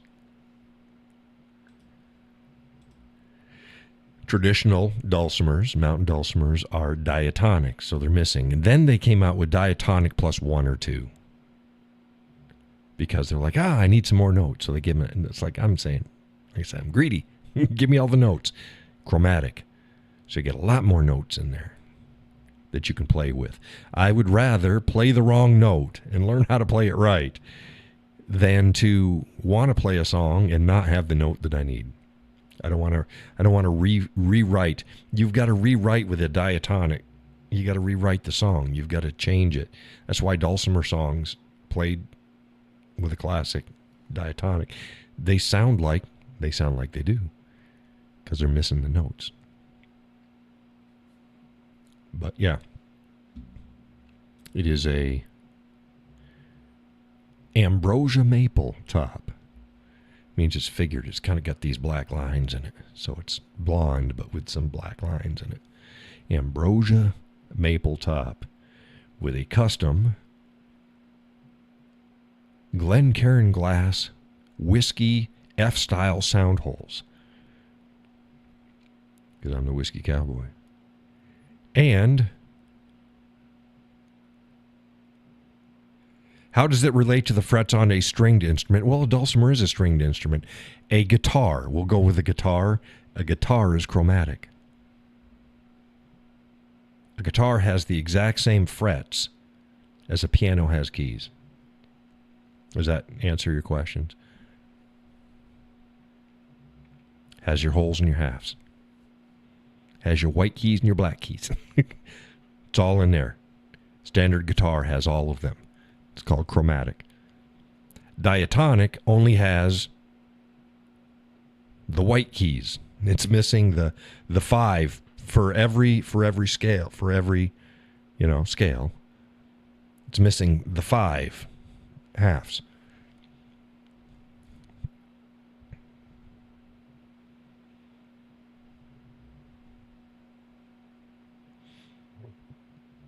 So like if you go do, re, mi, fa, sol, la, ti, do. Donna says, yes, thanks, you're welcome. If you go do, re, mi, fa, sol, la, ti, do. That's what, 7? Do, re, mi, fa, sol, la, ti, do. No, that do, re, mi, fa, sol, la, ti, do. That's 8, because that's 8.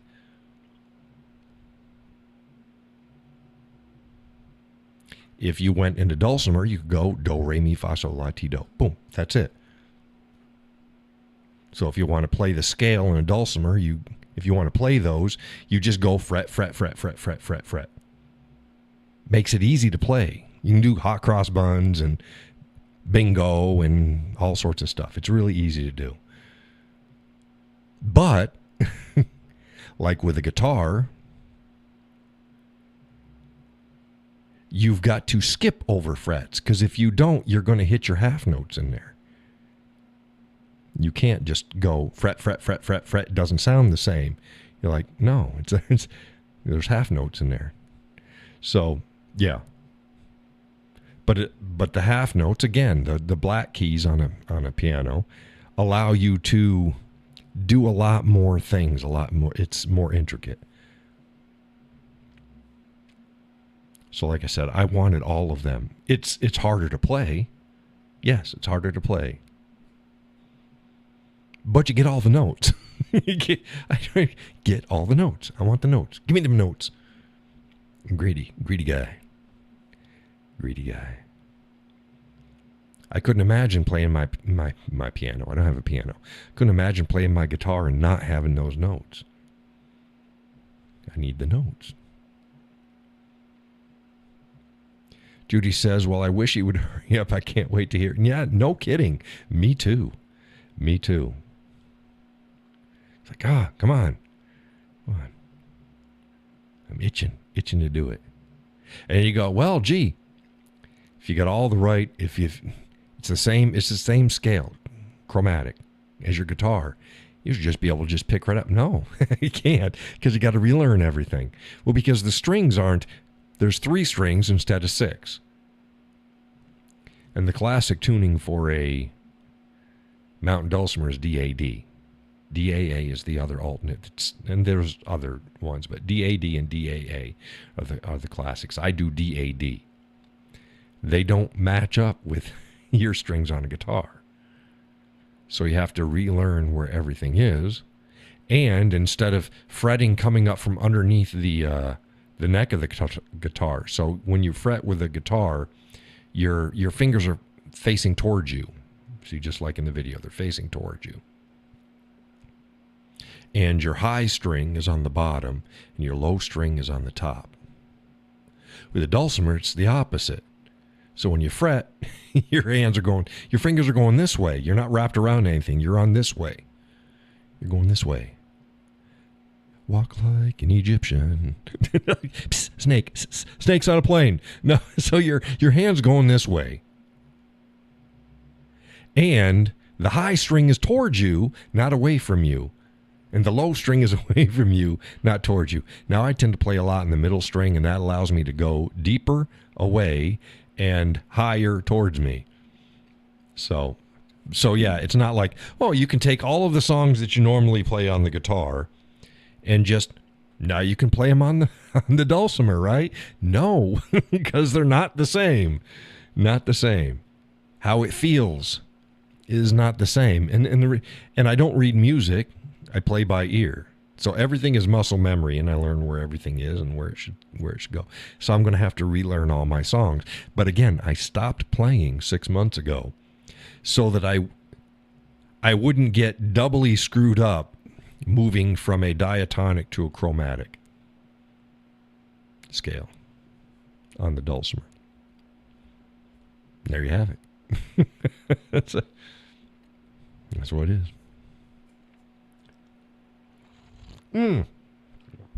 And walnut sides and back. I don't get it. So walnut sides and back, ambrosia maple top, a ebony radiused fretboard.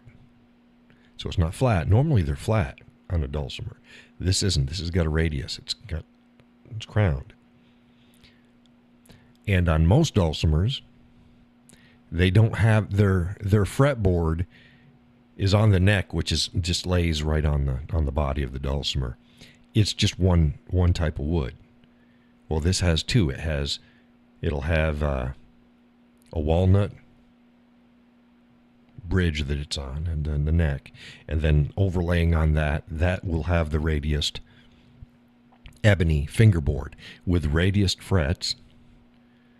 3, and they're going to be closer together at the nut. That's up where the head is, where you tune it. It'll be closer up there and a little bit wider down where I strum or pick them.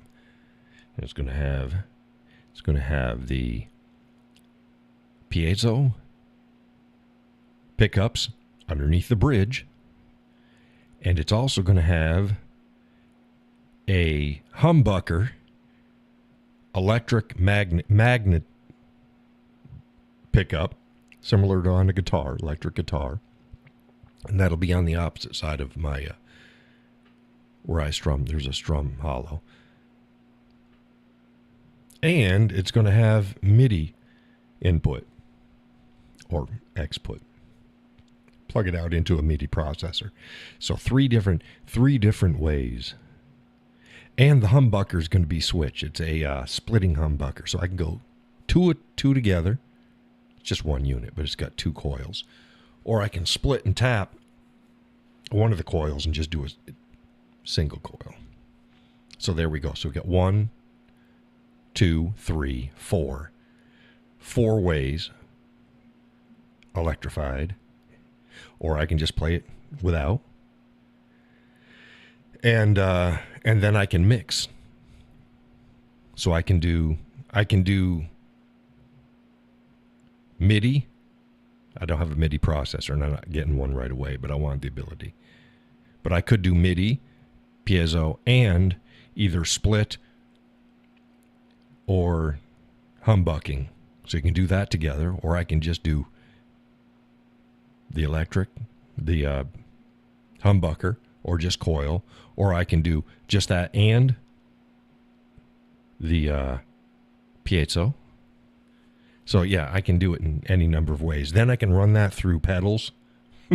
I got the pedals, and then into the amp.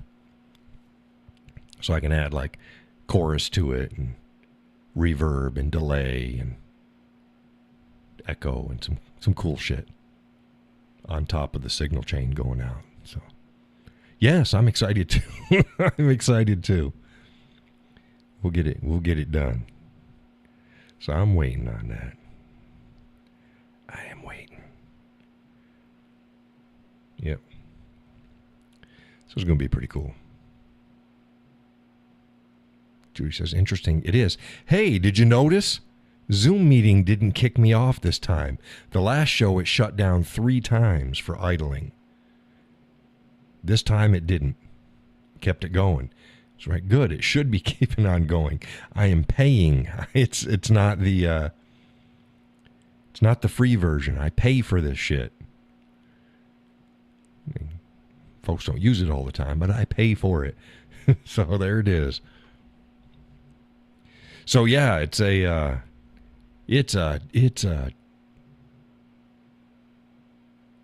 race car. It's a I don't know. That dulcimer is all the goodies that you can possibly have. While still being a 3-string. You can have a 3-string, 4-string. 3 and 4 strings are the most common, but you can double them up. You can do a 6-string if you want. But that's not evenly spaced. That would be 3 strings across. And then pairs. Similar to what a 12-string guitar does. It's like, yeah, you got double the strings, but you got the same spacing as you normally have. You just got 2 strings really close together in each pair. So you can do all sorts of stuff. But 3 strings is classic. 4 strings is classic. I'm doing a 3-string because I don't need 4 strings.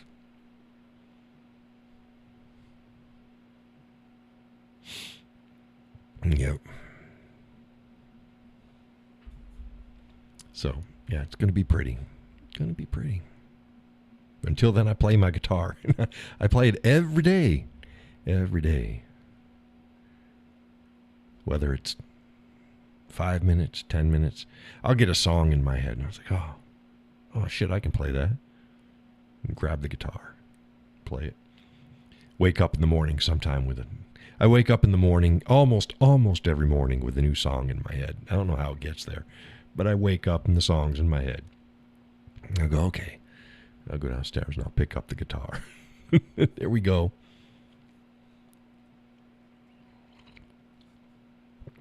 I'm not good. The missus, she gets mad at me when I say that. I'm not good. I watch a lot of other people on YouTube, and it's like, man, I wish I was that good. I'm not good. I'm not a strummer. I'm not complex. I'm a finger stylist, but I'm not complex. I'm a melody guy. Not a lot of frilly background notes and stuff like that. I'm just the melody. That's why I play the melody. That's it. Judy says what I've heard is good. Oh, I'm better than what you've heard. So thank you. I'm better than what you heard. That wasn't very good. The stuff I got up right now, that's not very good. I'm better than that. But yeah, I'm very simple. Yeah, just it's like, oh, the guitar. You don't deserve a guitar like that. Yeah, I do. It's like telling somebody, oh, you don't deserve a car that's that expensive because you're not a race car driver. Who cares? Get the best car that you can afford and that you enjoy, and then just drive the hell out of it. Same way with an instrument. You don't have to be a virtuoso. If you want to, it isn't. But if you want a $15,000 guitar, buy a $15,000 guitar. You don't have to be, John Rice or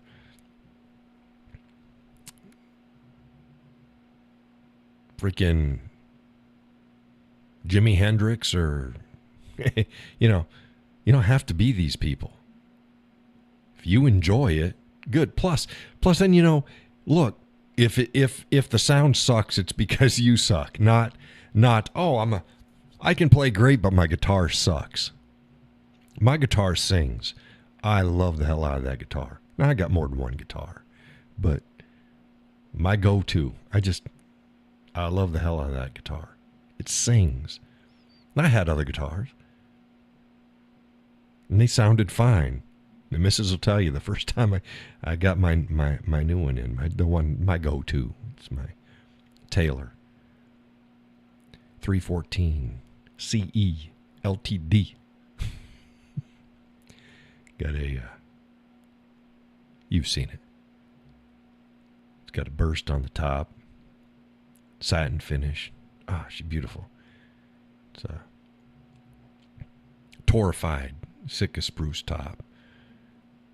The quilted sapele back and sides, all solid wood. Oh, it's a 314 series, so all solid wood. Beautiful guitar. Oh my goodness. Got the Florentine inlays in the fretboard. Beautiful. I saw that guitar and I'm like, yes, that's the one. And yeah, it is. And it just sings. Played it the first time, got it all tuned up. It was damn near in tune when I got it. I just tried it and started playing. I'm like, oh my God, this thing sings.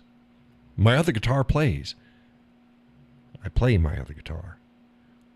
My Taylor, it sings. So, yeah. Love at first sight.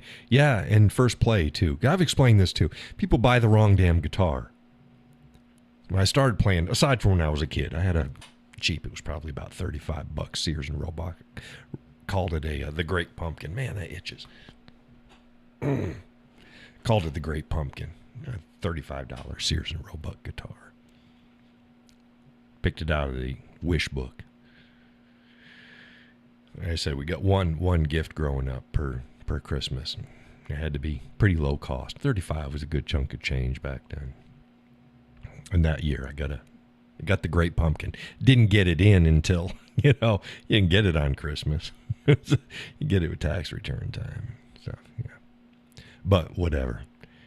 So when I started playing again, it was like, okay, I had to get a dreadnought.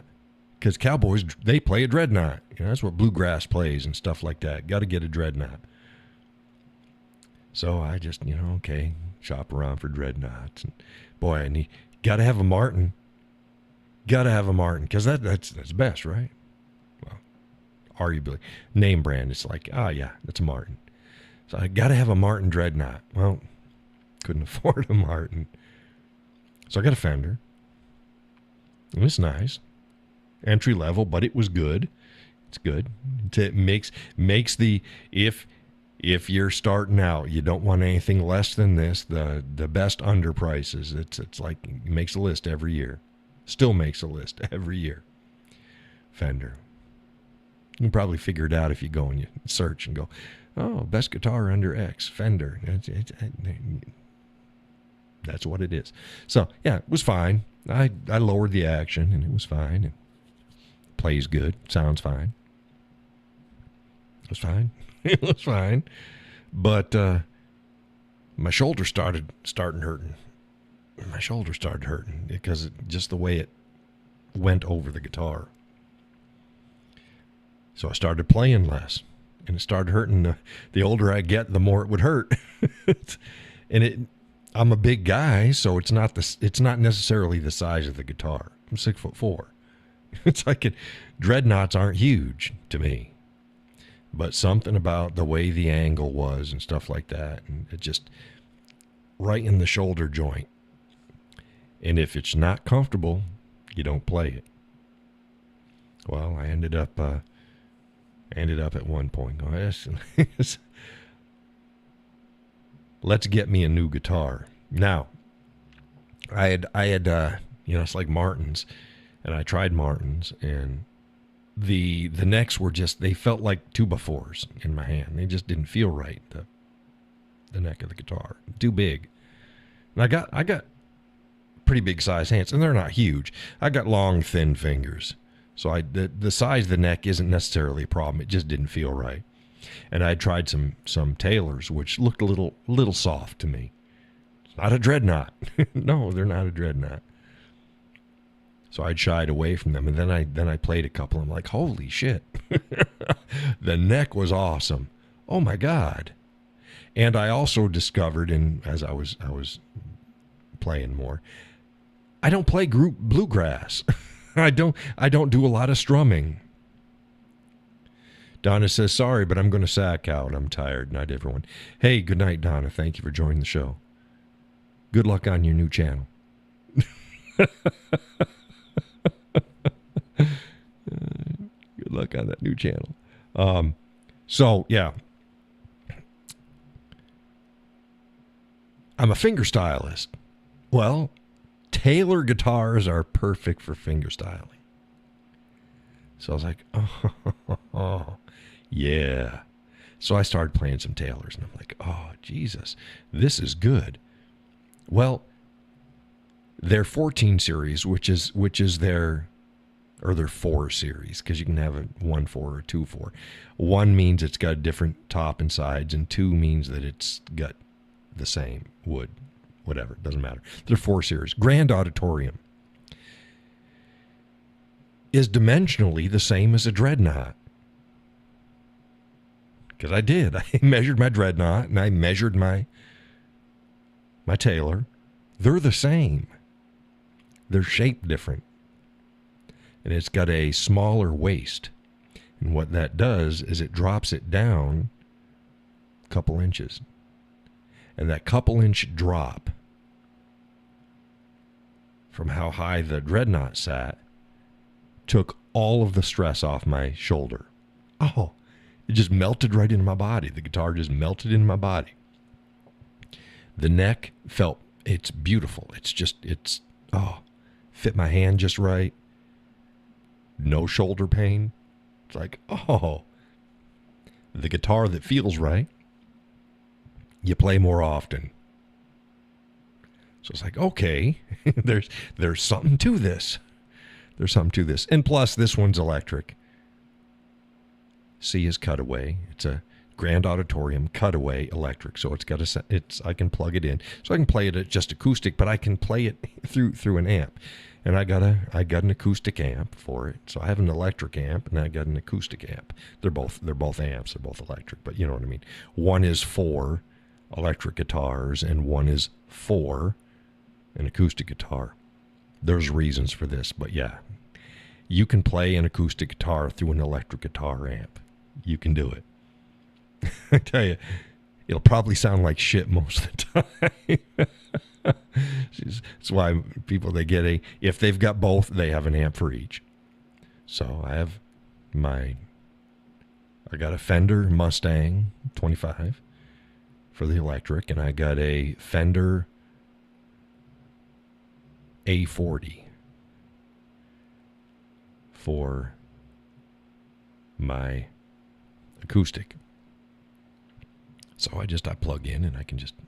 The good thing about it is I can play a lot softer on the strings, and because I'm not worried about the volume, and let the amp do the work. so that's why I have what I have, and I've seen this a lot of times. People they get the wrong guitar, either for their size, for their needs.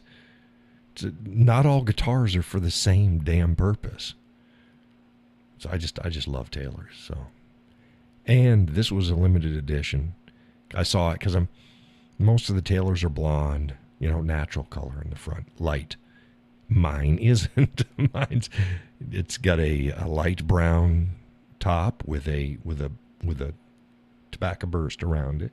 It's like, oh, see, that looks like something a cowboy would play, but it still has the sexy curves, more feminine curves of a grand auditorium. So it's like, yeah, I saw it and I'm like, ooh, yeah, I'll have that one. So I got that one.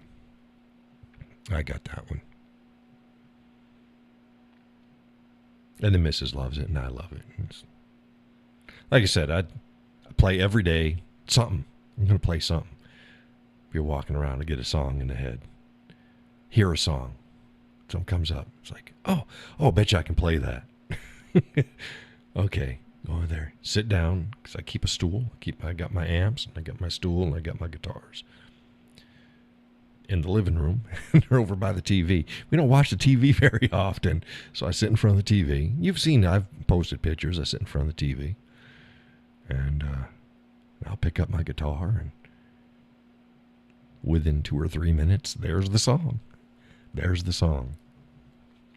I call it fireside playing, where it's not intricate. It's not. But you know what the song is. It sounds good because the guitar sings. So I just let it sing.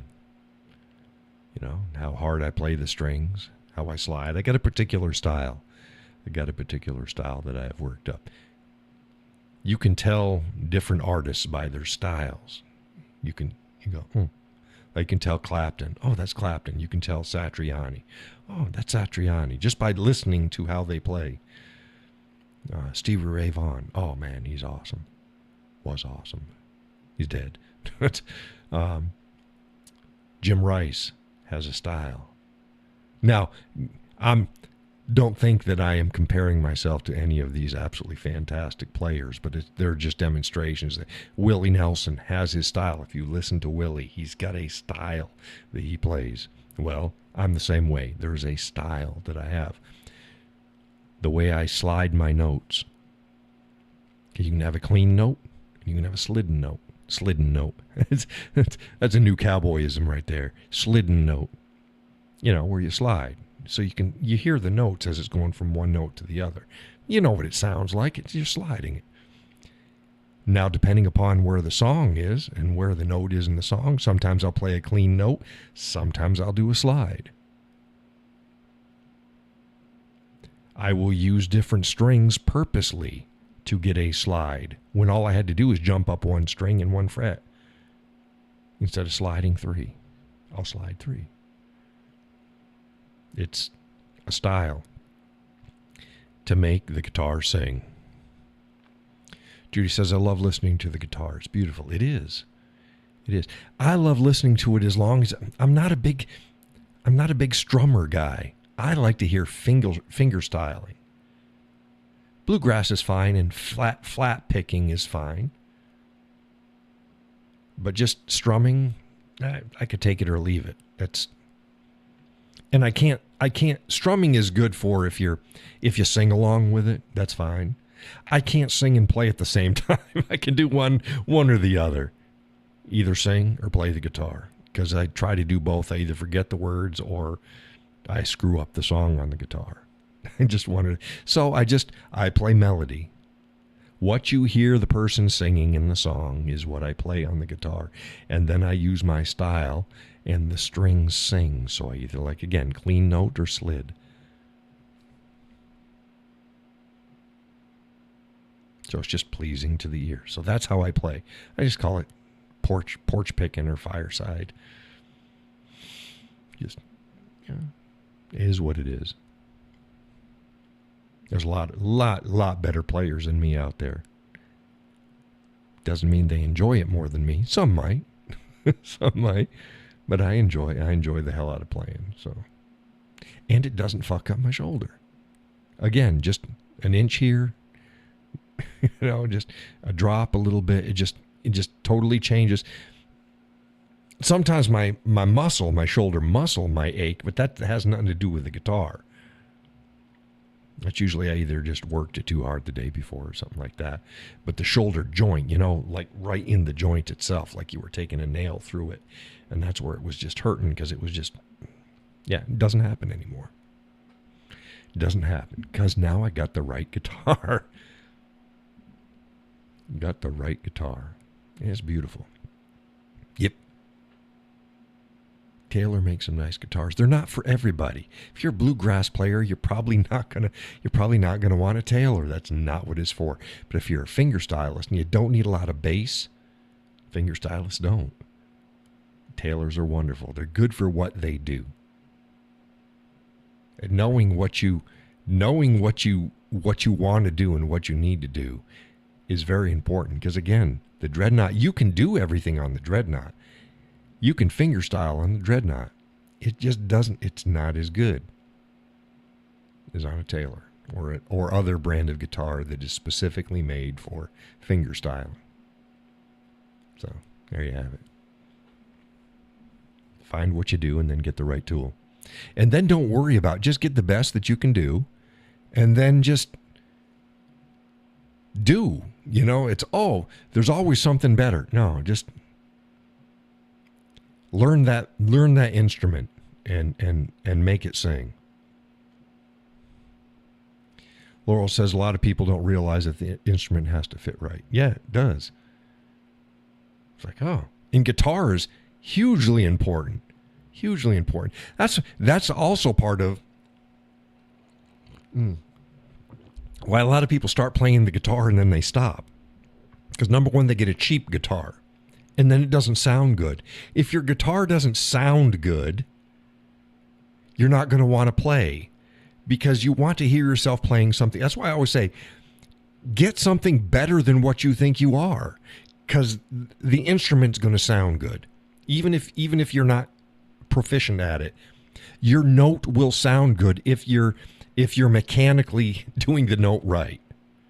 The note's going to sound good. Might not be the right note, but do it. So get yourself something decent, and then make sure that it fits you. Don't give a. I got my youngest when she was in high school. I got her a 3/4 size guitar because she's a girl. I didn't have her take my dreadnought in to learn how to play guitar. No, get her a 3/4 size guitar. Get him a parlor guitar or a GS Mini or something like that, travel guitar. They're still guitars, and make sure that the strings are set low. Set them low. Makes it easier to play. Hurts the fingers less. Again, set them up right. Judy says, I have always wanted to play. Maybe one day. Yeah.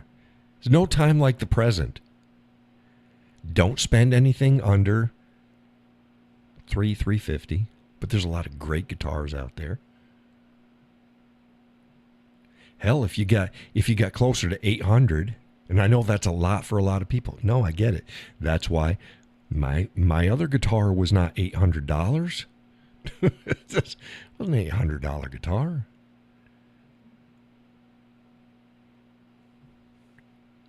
But it was a guitar. You get under you get $150, $200. You're getting a guitar-shaped toy. I I made that mistake with my daughter's first guitar. Is I got her a cheap guitar. It was like, oh, Jesus. I couldn't even play the damn thing. It's like, no. So that was wasted. So that got handed down to one of the grandkids. And I got her a proper guitar. It was a 3/4 size, but it was a proper guitar. She loved it. She still got it. Took it to school. Something to be proud of. Learn how to play it. Yeah. So yeah, by all means, don't. If you always wanted to do it, do it. Do it. If you can put, $10 away. I know it's tough. You can put $10 away per paycheck.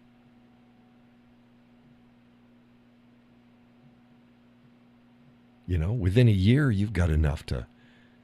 Well, let's figure it out. If it depends upon whether you get paid weekly or bi-weekly. I'm thinking weekly. So if you get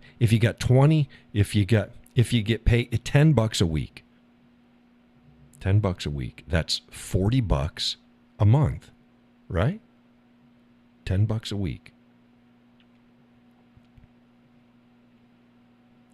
2 months is $80. 4 months is $160. Hell, you're halfway there. Halfway there. So within a year, if you don't do it, it's never going to get done. It's never going to get done. If you do it, within a year, you got a decent guitar. Anything under $1,000, between $350 and $1,000. You can have it for the rest of your life. Pay him another, I don't know how much money. I do the setups on my own guitars, but if you're not comfortable with that, pay the shop, I don't know, $25, $30 or whatever they cost to set up your guitar. And it's important. What a setup does is it makes sure that your neck is right. Make sure that your strings are where they want. Most of them come from the factory set high, and that's just, nah. Go low. So I set it as low as they can get it. Makes it easier to play. Where it's not buzzing against the frets when played. And that's where you want it. So you pay them that, and they'll do it. You can there's videos online you can learn how to do it yourself. Some people aren't comfortable with that. But yeah. And then play. Play. There's tons of free lessons out there. Judy says, so go to the music shop to have that done, get it set up. Yeah. You can either you can buy most everything online. So you can go to Sweetwater and you can get them sent. And sometimes the setup's fine.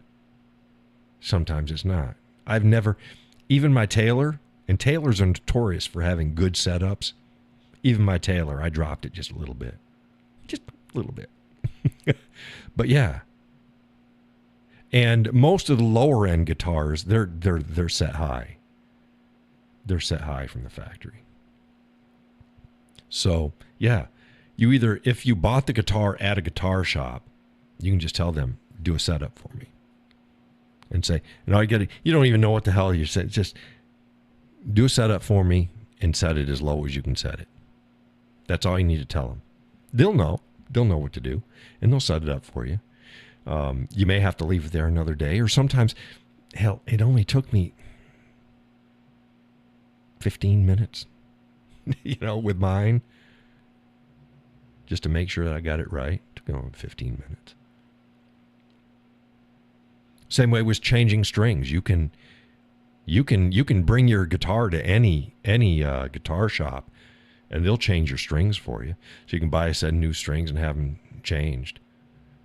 They're going to charge you for it. They're going to charge you for it. I used to do that at first. I used to have a guitar shop change my strings. You're doing it yourself. You could go a year, 2 years, 3 years without changing your strings if you get coated strings. I get elixirs, and that's what Taylor's come with, elixirs. Nano webs. You got nano web, poly web, and there's like an omni web or something like that. But the omni web is very, very.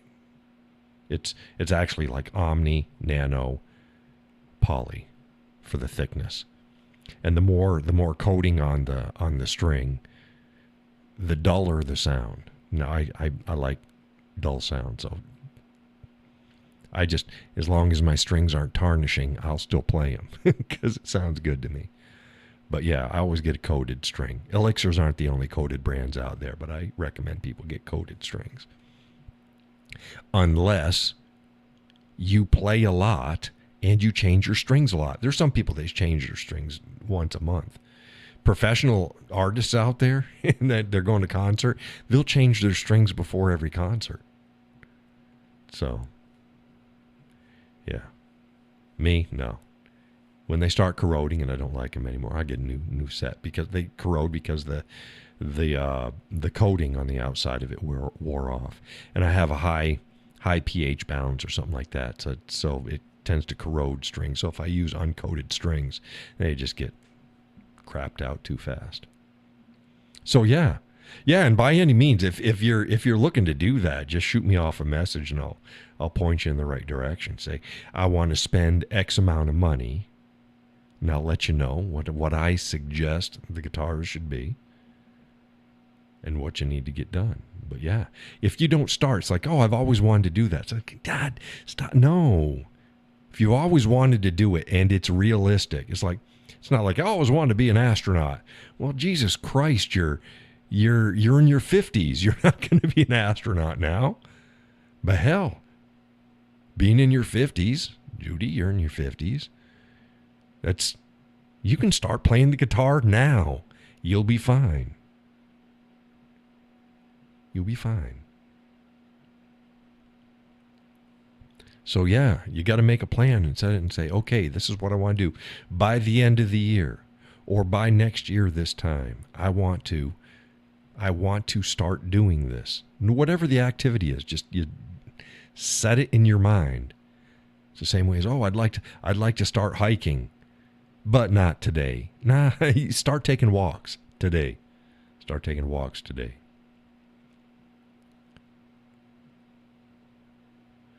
Judy says, I think I will love it. I'm going to do it. Yeah, you should. You should. So I get anywhere between $350, $800, somewhere around in there.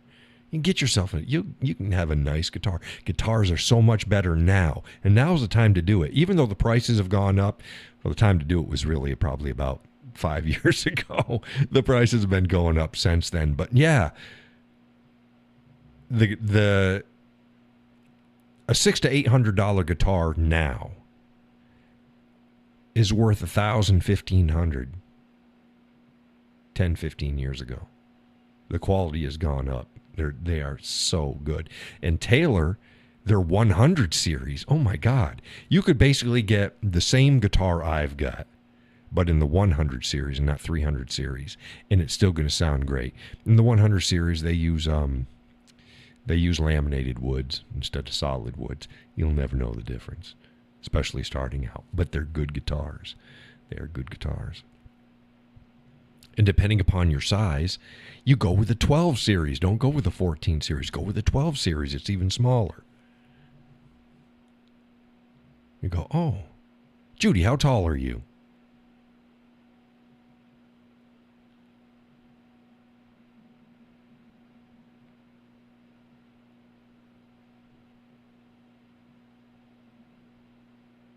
Where is she? How tall are you, Judy? 5'7". Yeah, you get a 12 series. You could, if you don't mind, a little bit bigger. And the grand auditoriums, they're louder.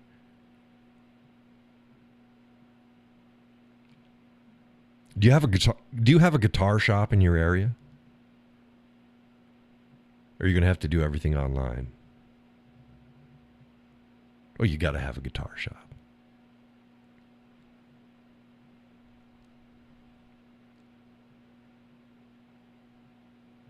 Because I'd walk you through it. I'd send me I'll walk you through it and go to your guitar shop. Oh, you got a nice one. Good. Say, go to and I'm just spitballing here, but I write it out for you. I type it out for you. You go there, and you pick up the guitars. Say, these are guitars, and see how they feel. Do they feel too big? They won't feel too small. Probably a 12 series is going to be extremely comfortable for you. 14 is the size of a dreadnought. Again, but because of the way it's shaped, it'll sit different on your body. But yeah, and then feel it. And you're probably going to pick up a dreadnought and you're going to go, man, this is big. I pick up the 4 series from Taylor. I thought it was small. It's not small. It's like, no, this ain't big. Again, I did the measurements. It's the same thickness. It's the same size. The bottom bout is the same. The waist is smaller. It's just shaped different. Same size, shaped different. So they feel different. But yeah, I'll point you in the right direction. It'd be great if your local store had exactly what you want. Because like I said, and you go, okay, I want this. Now, do a setup on it. Do a setup on it. Get it low. When you go and you test out how the guitars feel, you don't need to know how to play. Just strum it. You'll feel it. Pretend you're playing a note. Put your hand on does the neck feel good? You'll see, does the neck feel good? And you'll try different ones. You'll see, oh, this neck feels better. Tailors are notorious for having awesome feeling necks. Very comfortable to play. So you may get a Taylor, but you may get something else. Doesn't matter. I don't care what you buy, as long as you get something that works for you. But if you pretend that you're playing, you'll feel how it feels. You go, oh, this feels good. That's the one you want. That's the one you want.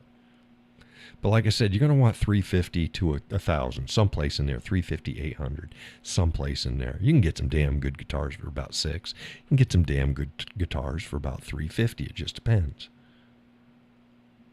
And they might be trying to move something. So they may have an 800 guitar that they've had for a couple years and they just need to get rid of the damn thing. And you get it for $400, because they need to move the inventory. They didn't make any money on it. So you can always get that stuff. So yeah. You can always get a better guitar than what you think you could afford.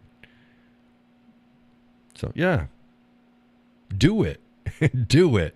Don't wait. It's if you don't do it, it won't get done. I'd like to learn how to do this. Well, what's stopping you? If it's finances, that's the biggest thing. If it's finances and time. But if you can store away, if you can, some people can't, and there's no shame in that. But if you can, if that's the only thing, oh, Jesus, really? That was it. I've been buying,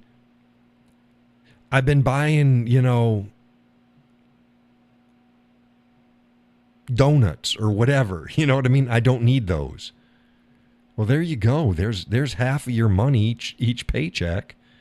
You didn't need those donuts, or you didn't need that pie or something like that.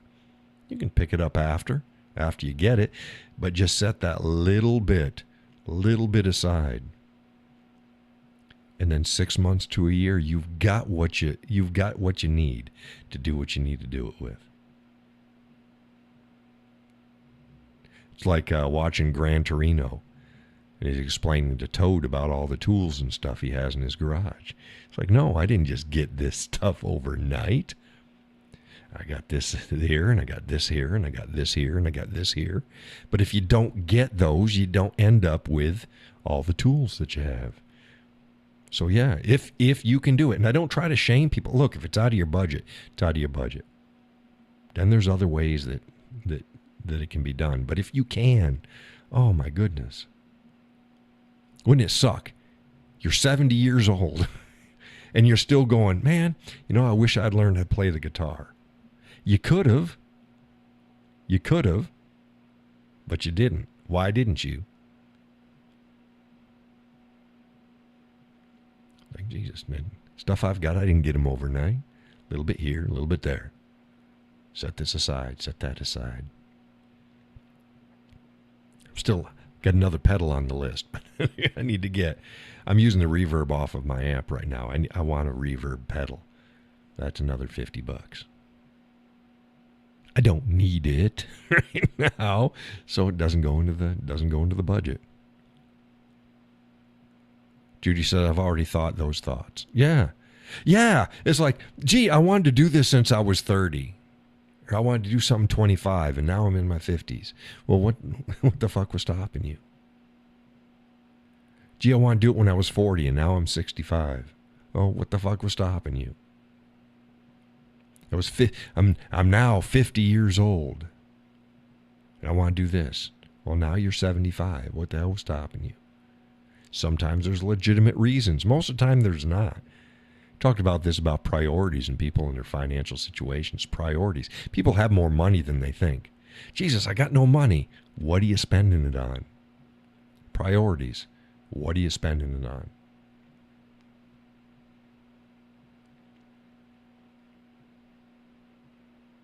I know people with way more money than I have, way more disposable income. And they look like they're just raggedy. Raggedy. I got no money. No, I know you. I know the work you do. I know how much money you make. You got money. But they just blow it. Priorities, my friends. Find out what your priorities are. And I tell you, guitars are great. Musical instrument, I don't care what it is. People are musical. Humans are musical.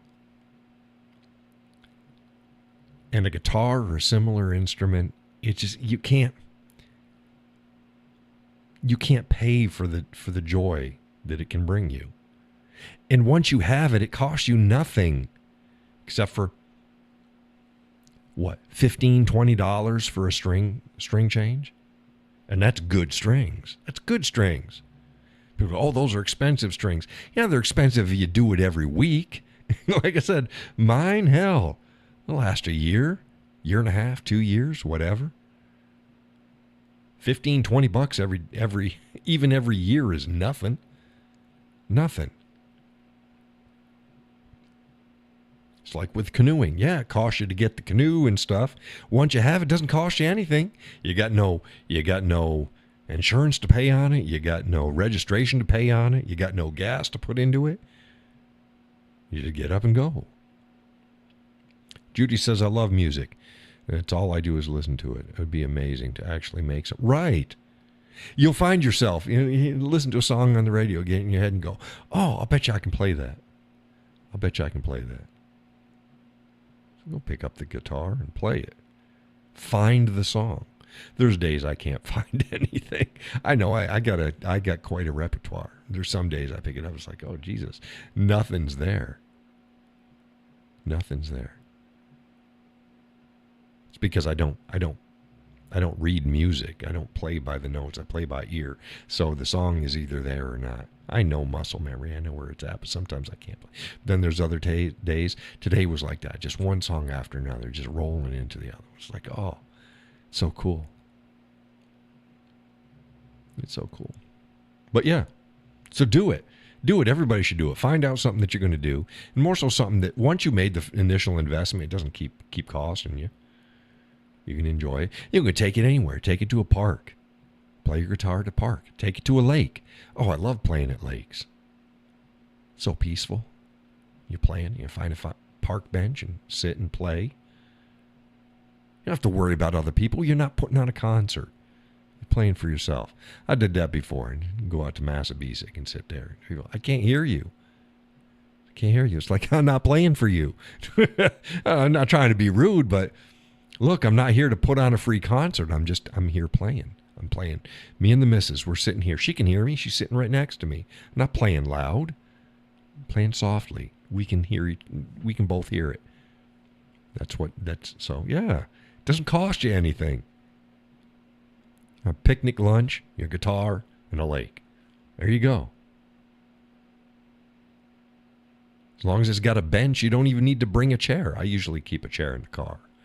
I'd bring my stool and my guitar stand. Keep it in the car. But yeah, you don't need that.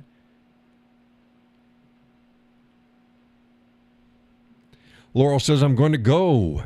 I'm getting tired. Good night. Yeah, whoa. We're about 40 minutes long. But yeah, thank you for joining the show, Laurel.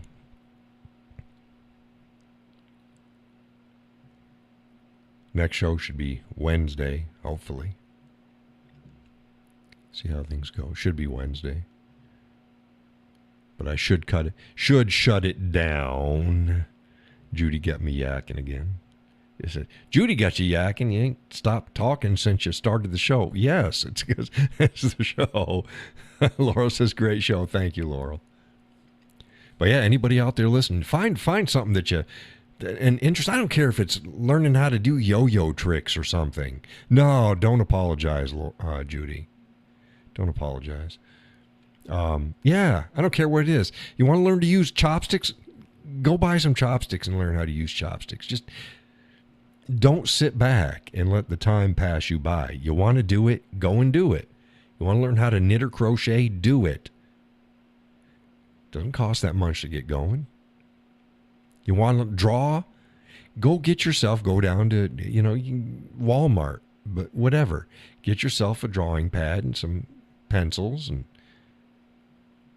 learn to draw. There's plenty of stuff online. You can get drawing lessons online. Doesn't matter what you want to do. Find a way to do it. Play guitar. Do it. Because it brings a lot of joy. Don't be sitting 5, 10, 20, 30, 40 years down the road going, gee, I've always wanted to do this. And you look back and you go, there's absolutely nothing that was stopping you from doing it. Nothing realistic. Your priorities just weren't aligned right. Well, get your shit straight. Get your priorities in line and get her done. But okay. And that was that. Drew says no reason at all. Right. So with that, I'm going to close the show. Thank you all who joined. Thank you all that showed up later and maybe listening to it in a later time. Watch out for Donna's BDSM channel, Snakes on a Plane. Judy's going to be like, I got to go and I got to listen to the show from the start because I missed all the good stuff. But I'll see you all on Wednesday. I'm going to be spending a lot of time over in Vermont, so how much stuff I'm going to put online for the next couple weeks, I am unsure, but I'm going to try to put something out for y'all. And folks know how to get in contact with me on Facebook and or email. And I'll see you Wednesday night. Drew says, thank you, great show. I'm going to listen to it tomorrow. Yeah. Well, enjoy. So with that, I'm going to close down and say God bless and take care.